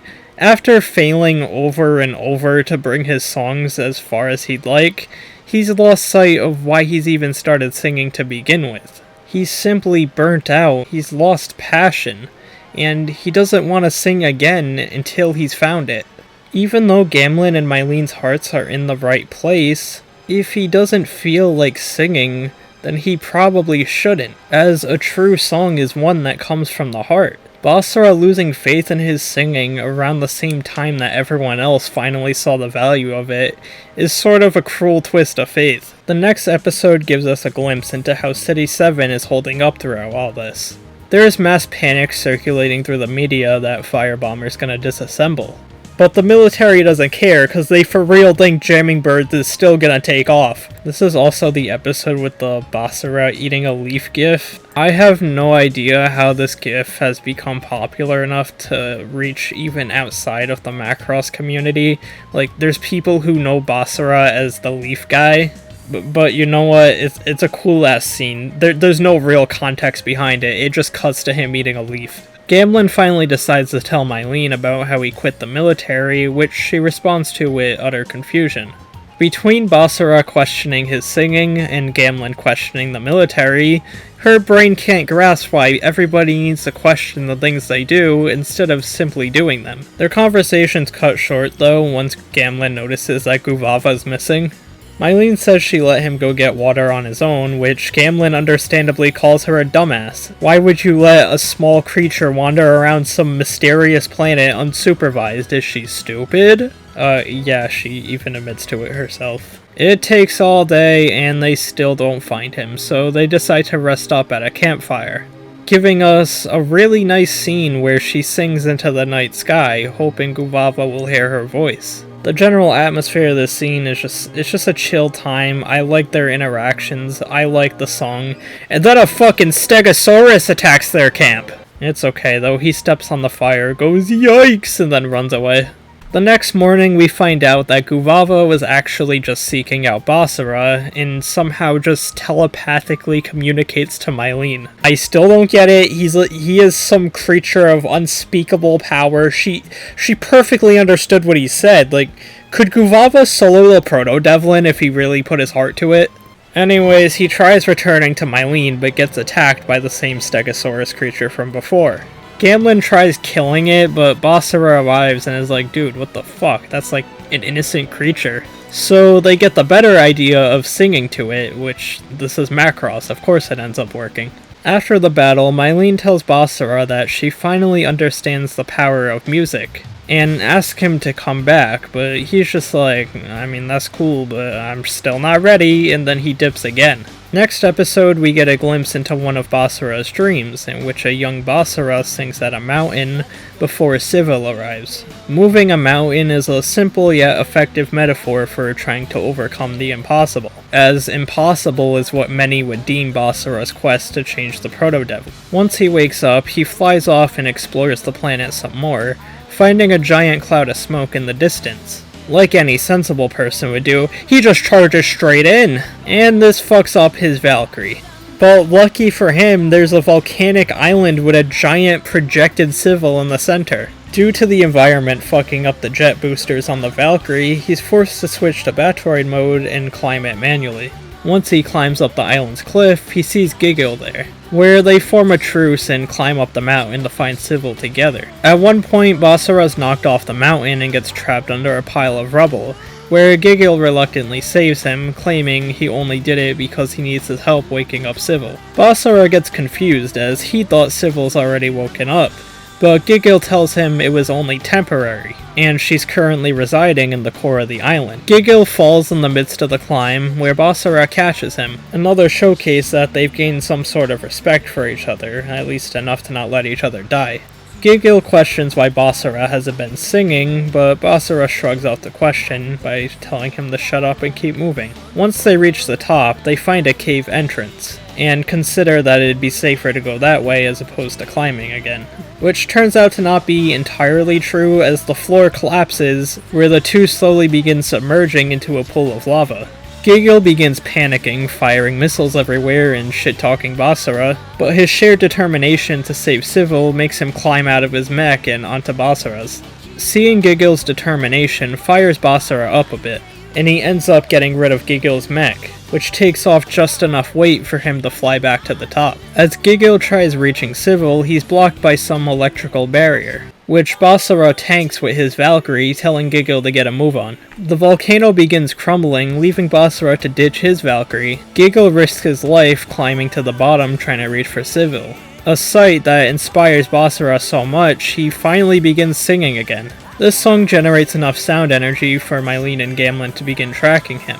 Desperate to awaken Civil, Gigil begins singing alongside Basara, generating enough energy to finally awaken her. She uses her abilities to shield Gigil and Basara from the falling debris. The island completely crumbles, and then a large set of ruins underneath rises up. Ruins that resemble the Protoculture ruins shown in Do You Remember Love. Before Mylene and Gamlen can land and reunite with Basara, Civil takes off with Gigil and Basara in a fucking seizure-inducing scene that I don't want to show you guys because I don't want to kill anyone in the audience. Gamlen reports the ruins back to the military, where Exidol insists on seeing them with his own eyes. This bum is finally doing something. Apparently this is the first time he's even left the Macross 7 since it's launched. When seeing them, he confirms that these ruins are indeed Protoculture ruins. For those of you who need a quick refresher, the Protoculture were an ancient species who were the common ancestor to both humans and Zentradi. They were a relatively peaceful society who wished to spread culture throughout the galaxy, much like humans. But again, like humans, eventually division sprouted and they went to war. This war extended further and further throughout the galaxy, leading them to create Zentradi, humanoid creatures whose body and society revolved entirely around war until Minmei opened their eyes to the possibilities beyond it. However, this temple gives us some new lore, that the Protoculture created a second, even more powerful race of beings known as the Evil. I'm sure that's a name that sounds cooler to Japanese viewers. As it turns out, the Protoculture's extinction was caused by evil entities known as the Proto Deviln. Before they could proceed further, they reach a sealed door that requires a symbol of peace to open. And these stupid ass soldiers, they hear the word symbol of peace and they don't think All Might, they think, let's pull out our guns. Of course that doesn't work. They ricochet off and almost shoot Minmei in the head. That would have been an insane twist for the episode. But it's actually revealed that Mylene's blood is the key to opening the door, as she is half human, half Zentradi, thus making her the ultimate sign of peace. Exidol says day culture as they bear witness to the projected spirit of a Protoculture, who's I guess just been chilling in there for centuries waiting to deliver this message. He explains that the Proto Deviln are interdimensional beings who actually have no physical form. The bodies they've been using up until this point have been that of the evil. So yes, the evil actually weren't that evil, they're just possessed by something that is actually evil. You better be following along, there's a quiz at the end. While the evil's bodies are insanely powerful, they require high levels of energy called Spiritia to stay alive. Years ago, they had nearly wiped out the entire galaxy Spiritia, and were eventually sealed with a power called Anima Spiritia. It's a form of Spiritia so powerful and so pure that their bodies literally cannot contain it. Before he can explain how to obtain and utilize Anima Spiritia, the temple is suddenly attacked by the Proto Deviln. Although the characters are like, oh man, how will we know what Anima Spiritia is? I think anyone with a functioning brain could figure out that Anima Spiritia is singing. Cause like, come on, not only do the Proto Deviln run in fair every time they're exposed to Basara's songs, but they have literally said, Anima Spiritia! Anyways, Mylene tries singing them away, but her Anima Spiritia isn't strong enough, which leads to Gabble destroying the entirety of the Protoculture ruins and dipping. As for what Basara's been doing this episode, Civil's just kinda flying through space with him and Gigil. They've been having a grand old time. However, he does return back, as Civil used up all of her energy on that trip and goes back into her sleeping state. Ain't that great? And if you didn't think things could get worse, Gepelnich is attacking too. He says they're all subjects to something called the Spiritia Farm, which prompts Max to start planning a retreat off of Planet Lux. Basara officially returns back to Firebomber and begins singing Planet Dance like the good old times. But wait, why is his trip over? Wasn't he supposed to rediscover the reason for singing? Well, even if he didn't explicitly say it, he did rediscover his reason. His reason is the same it's always been. He wants to see how far he could take his music. And to him, changing the hearts of the enemies is just about the furthest he could take it. He never went out to look for a new reason, he just needed his old one to be validated. And thanks to Gigil, it was. Gigil is officially no longer working with the Proto Deviln, and he even went as far as to sing alongside Basara. Civil's not even really on their side anymore, she took Basara on a wacky trip around the galaxy. Seeing this change within them finally gave Basara the confidence that his goal is doable. He just needs to keep persevering. The flower from before blooming is also a neat way of representing how Basara's spirit has also rebloomed. Let's get back to stressful stuff though. Gigil and Civil are about to be assassinated. Well, Gebelnich has completely blocked the Macross 7 off from leaving Lux. They use a fucking satanic pentagram to disable the fold systems and completely surround them with enemies. Left with basically no other choice, Max decides to launch a full-on assault. During the battle, Basara hears Civil screaming in the distance and takes off to rescue her. Gabble and Grabble are currently trying to kill her, and in a desperate attempt to rescue her, Gigil unleashes enough power to fly without his Valkyrie and begins singing Power to the Dream. Basara arrives and is like, singing my song before me? That's badass. And we get an awesome Power to the Dream duet between them. Grabble flees, but Gabble charges straight in and stabs Gigil with his mech. And then he begins draining Civil's Spiritia. Although it looks like he's dead, Civil's screams of pain channel enough emotion in Gigil to awaken his true form. A giant Proto Deviln beast strong enough to generate an entire black hole. The Anima Spiritia emitting from Basara's song protects him, and he begs Gigil to stop since emitting this much energy will likely kill him. Still, he can't stop it. The black hole extends and extends, straight up killing Valgo. This breaks the pentagram spell holding the Macross 7, allowing them to retreat. And eventually, the entire planet is destroyed in the blink of an eye. Gigil's body is falling apart as he sings to Civil one last time. Basara continues singing as the planet falls apart and Civil stares blankly from the center, even shedding some tears. This was a very powerful scene. Just as soon as Gigil proved the worth of Basara's songs, he was gone like that. I don't even blame them for needing to give us a filler recap episode. It's sorta like that one in STF where it's technically a new plot made up of entirely reused footage, except instead of using it as some character study, it's just a moment to catch up on City 7 and breathe. Because that last episode still has me fucked up. Akiko's working to produce a music video to spread Firebomber's reach. Gamlen's talking about how he's unsure about what he'll do now that he doesn't have the military.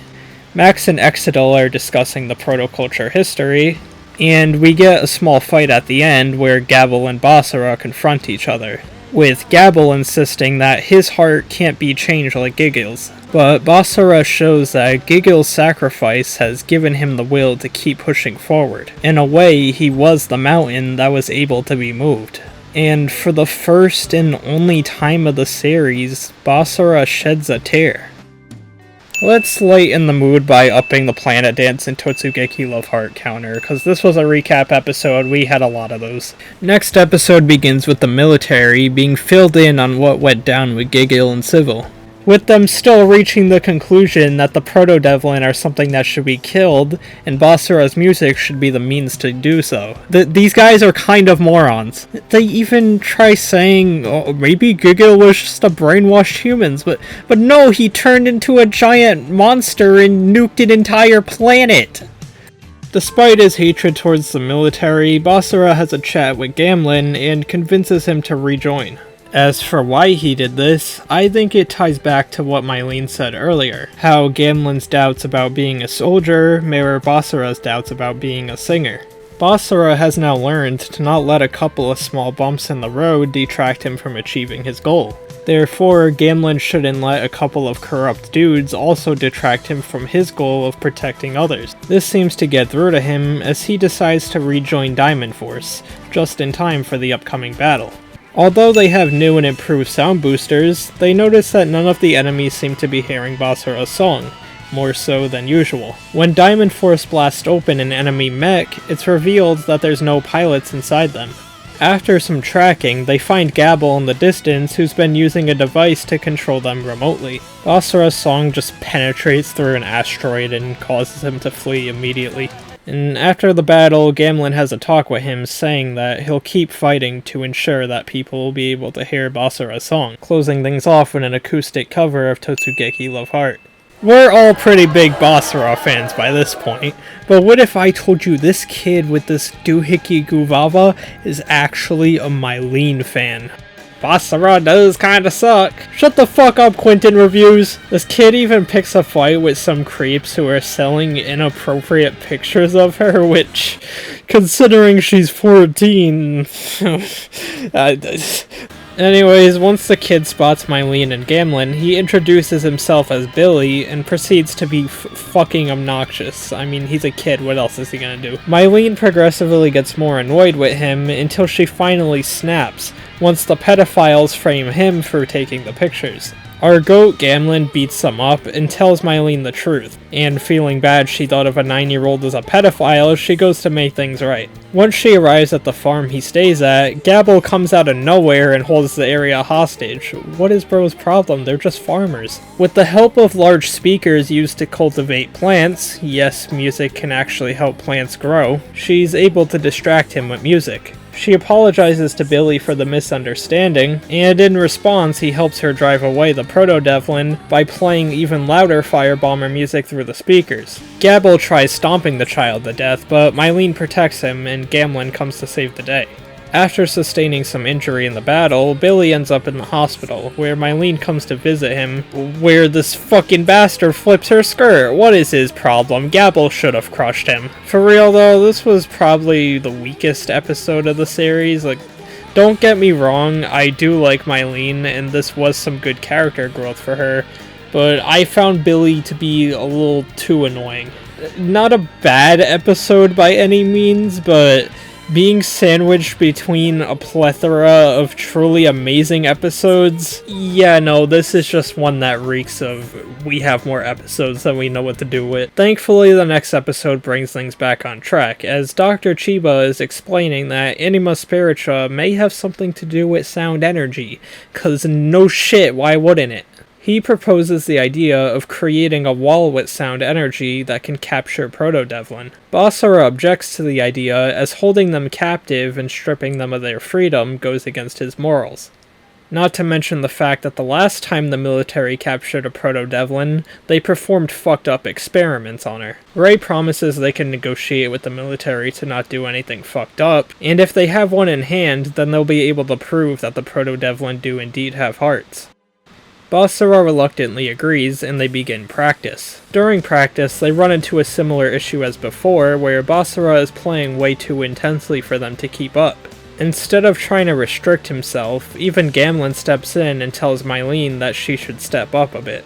Once the battle arrives and she still can't keep up with his spiritual output, she tries compensating by moving in further to the Proto Deviln. This actually ends up working, and they successfully capture Gabble. And once Gabble notices this, he breaks him free by fusing with him, becoming Gabagula. I swear, dude, these Proto Deviln names are insane. I wouldn't be surprised if there was one actually called Glupshido.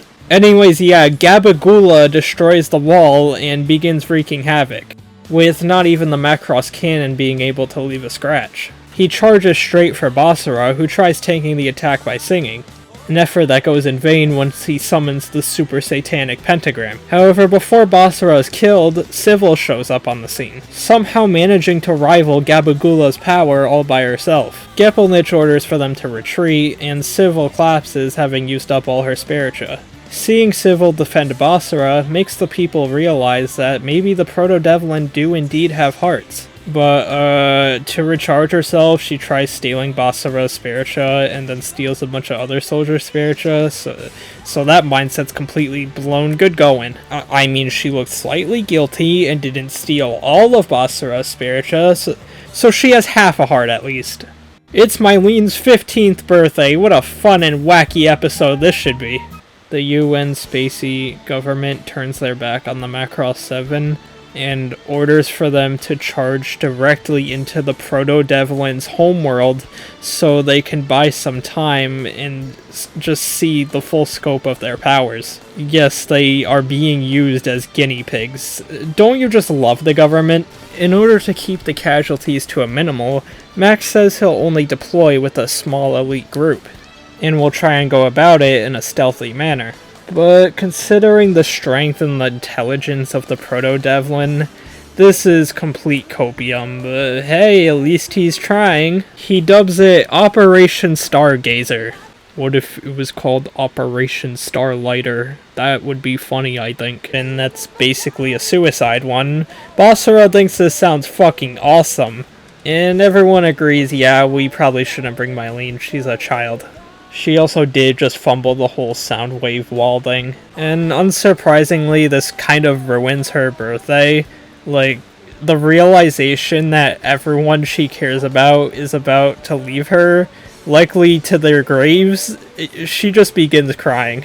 But thankfully Basara steps up and tells her to lift her head and just enjoy the moment. But isn't he just such a mean guy who only cares about himself? Anyways, she calms down a bit and they perform Planet Dance for what might be the last time. This whole episode is just very depressing. We see the characters just soak in the fact that, hey, this is probably our last moment of peace. Gamlin gives Mylene a ring as a birthday/farewell gift. Vivitas hits the swimming grind, you know, she had to hit a new milestone in laps before she died. Flower Girl even cries, and Ray and Akiko, as well as Maximilia, have romantic moments together. All while Basara keeps on singing. Like I said, this man doesn't give a fuck about anything besides Planet Dance. The next morning, Mylene watches them depart. But as soon as Exidol is like, those dudes are gonna die, she just freaks out and rushes to her Valkyrie. We get this nice scene where it's framed like Milia's gonna try to stop her, but she actually encourages her to go, giving her a badge that Max gave her a long time ago as a token of good luck. She follows after them while Exidol's ass is like, hey, you just sent your daughter to fucking die. What is this guy's problem? Episode 44, Operation Stargazer. This one's a real doozy. Max explains his plans on reaching and destroying the core of the base through stealth tactics, but Basara believes it'd be better to take a head-on approach with his songs. Which, like, on one hand, yes, a stealth method would be better, but on the other, why the fuck would Max bring the group who's dedicated to singing only to not sing? This man is not much of a genius. With Ray vouching for Basara as well, Max compromises, saying whoever reaches the enemy first will be allowed to approach the situation in whichever way they see fit. Before setting off, Gamlin accidentally breaks the charm Mylene gave him earlier. I'm sure this has no horrific implications. Look, Flower Girl's listening to Planet Dance. Just had to up the counter. The mission's already off to a dismal start. Several people are shot down, and both Gabble and Grabble arrive. So, the stealth aspect got ruined immediately, regardless of Basara's input. So fuck it, might as well start singing. Soundforce keeps the Proto Deviln distracted, with even Grabble fleeing. This pisses off Gabble, causing him to fire a barrage of missiles that Gamlin shields. Things only get worse and worse though, as more and more troops begin falling, culminating into this moment. Gamlin charges his Valkyrie directly into Gabble, sacrificing his life in the process. So that was it. After everything we've been through, Gamlin's just dead like that. I suppose that's just the nature of war, but damn, man. He didn't even leave a scratch on Gabble. That sacrifice was completely in vain. Mylene begins panicking, and Basara is just filled with anger. He's not just frustrated about Gamlin's death. He's also frustrated that despite all he's done, Gabble hasn't changed a bit, and he just gives him this arrogant smirk. This is just a moment of defeat, but even then, Max comes in to save the day. This is one of the few genuinely badass action sequences from this series. They lock the fuck in, like he's doing awesome 360s and like dodging a bunch of missiles, and successfully places the bomb into the center of the base. Knowing he has a very slim chance of getting back, he orders for everyone to retreat without him. Mylene begins freaking out, not wanting to abandon her dad, and in this moment, Basara can only think, no more. He's not gonna have another person die from this senseless violence. And so he charges straight in, maneuvering past all the enemies while singing. All for them to fail yet again, as Gepelnich uses his power to fold the bomb Max planted onto their home ship, completely destroying it and stranding them on the Proto Deviln homeworld. In this moment, they're left with no choice but to surrender. Gepelnich confronts them and wishes to use them as livestock in something he calls the Spiritia farm project. He uses a device to seal Basara's voice yet again, and shows that he has City 7 under hostage should they try to rebel. They're all thrown into a prison, with Basara getting his own specialized one. However, considering the soldiers holding them are just brainwashed humans, Max suggests that Mylene uses her music to cure them so they can make an escape. Feeling pretty defeated at the moment, she doubts her own ability, but she soon comes to realize that Gamlen would have wanted her to keep singing, and so she agrees. As the soldiers successfully grow distracted from her song, Guvava manages to sneak around and collect a key card from one of the guards. They use the card to free both themselves and Basara, who for the first time in the series actively tells her she did a good job. Once freed, they run down the hall singing, kind of like those J-Eazy videos. We then get the big reveal. Gamlen actually survived the attack and is slowly fighting his way back into the base. How did he do that? I don't know. Equalize the centrifugal force. First impact, I'm gone. Broken neck, but I'm still alive. And then we're bracing for impact in the water. We hit the water. But I have Iron Man gauntlets. Boom, out the bus. We're done. I blew. After a bit of wandering, they finally stumble upon the elusive Spiritia farm, which is exactly as fucked up as you'd expect. Vivitas helps pry open the doors to the hangar where the Valkyries are being held, only to be jump-scared by Gabble. Basara tries holding him back by singing, and Gamlen eventually makes his arrival in a stolen Proto Deviln mech. Using the mech's Spiritia draining functions, he turns Gabble into like a crusty-ass raisin. He's like completely immobilized, which honestly at that point, I would have just taken him home and made chicken wings out of him. Basara tries waking up the residents trapped in the farm, but this ends up backfiring, as the Spiritia they take in from Basara's song immediately gets drained. Max tells Basara that they need to retreat immediately and promises to come back for the citizens another day. They arrive back at City 7, with Gabble tailing after them, pissed about what Gamlen did to him. Similar to what Civil was doing earlier, he possesses Gamlen, giving us an episode that plays out how you'd expect. Evil, fucked up possessed Gamlen is doing nefarious acts, and they're all like, Gamlen's acting awfully evil right now. He then holds Mylene hostage at the end, and this fight has some stakes to it, as Gamlen's body is pretty accustomed to Anima Spiritia. So this is a moment in which they can't just simply make him flee by singing.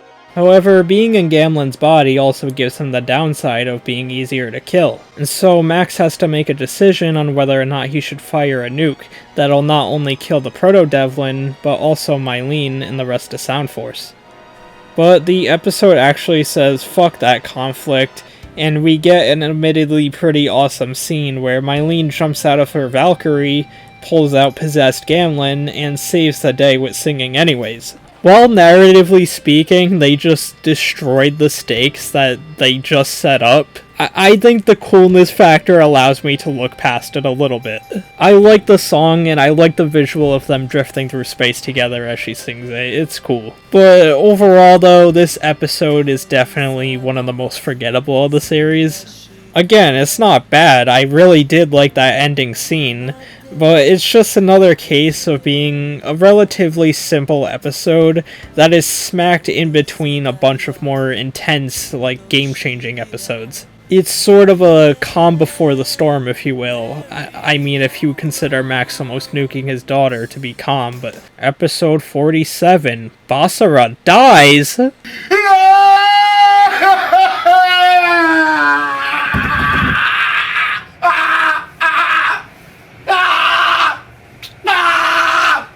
Using the energy gathered from the Spiritia farm, Gepelnich awakens 2 new Proto Deviln, Goram and Zomd. The last one sounds like the name to a secret Deadly Six member. I'm gonna be honest, I don't like these guys. They have this fucking annoying laugh, and these stupid ass faces that ruin what normally be a pretty fine design. Once Goram and Zomd arrive, they bring along the Spiritia farm to use as a hostage.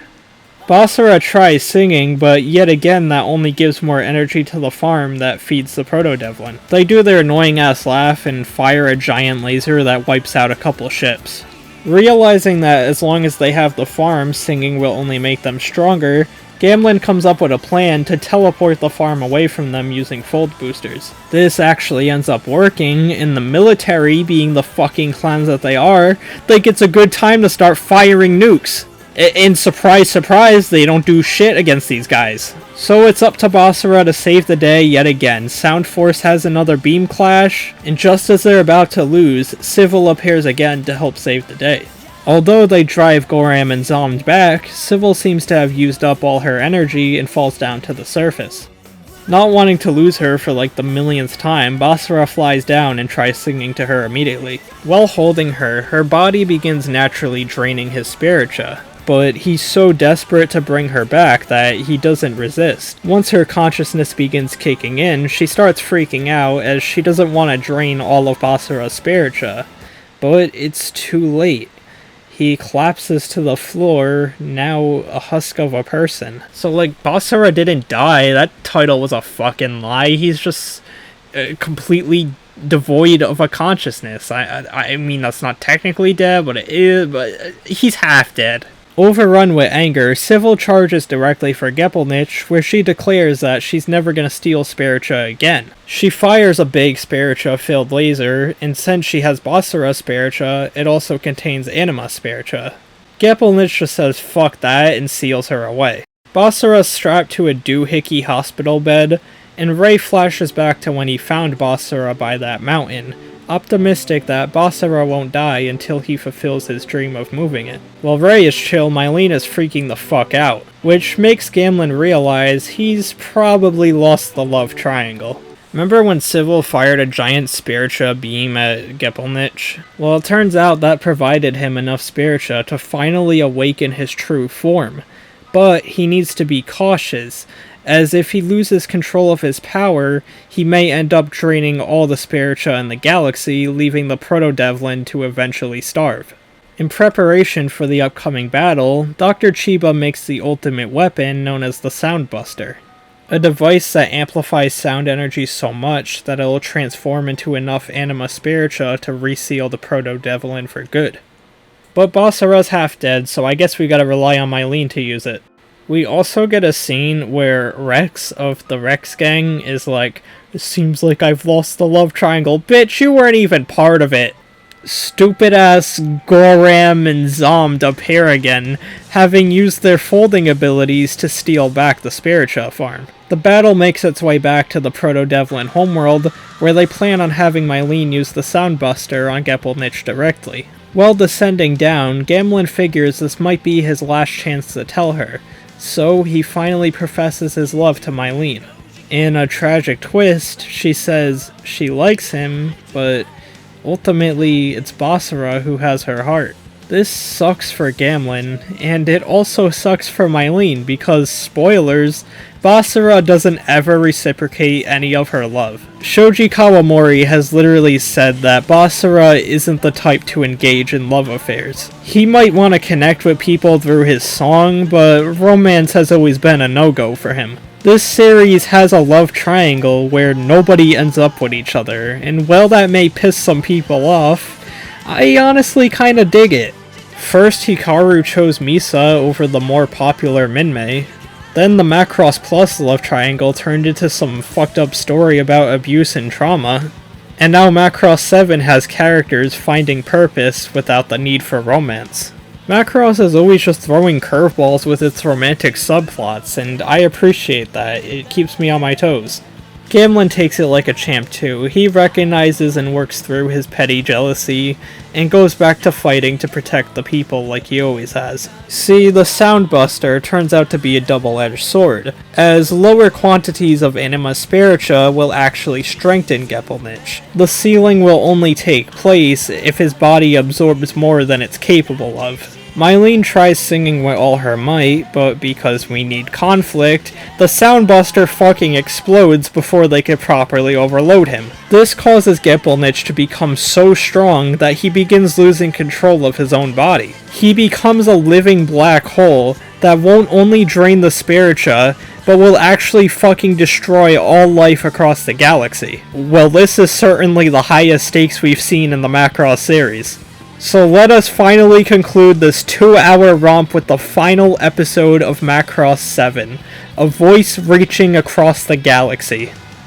Everyone and everything is getting fucking obliterated. I mean it, a good chunk of this first half is just watching people get their asses absolutely handed to them by, like, the black holes and these weird roots emitting from Gepelnich's body. Battle 7 gets completely blown up, which thankfully most people manage to escape on time. Docker, the leader of Emerald Force, is killed.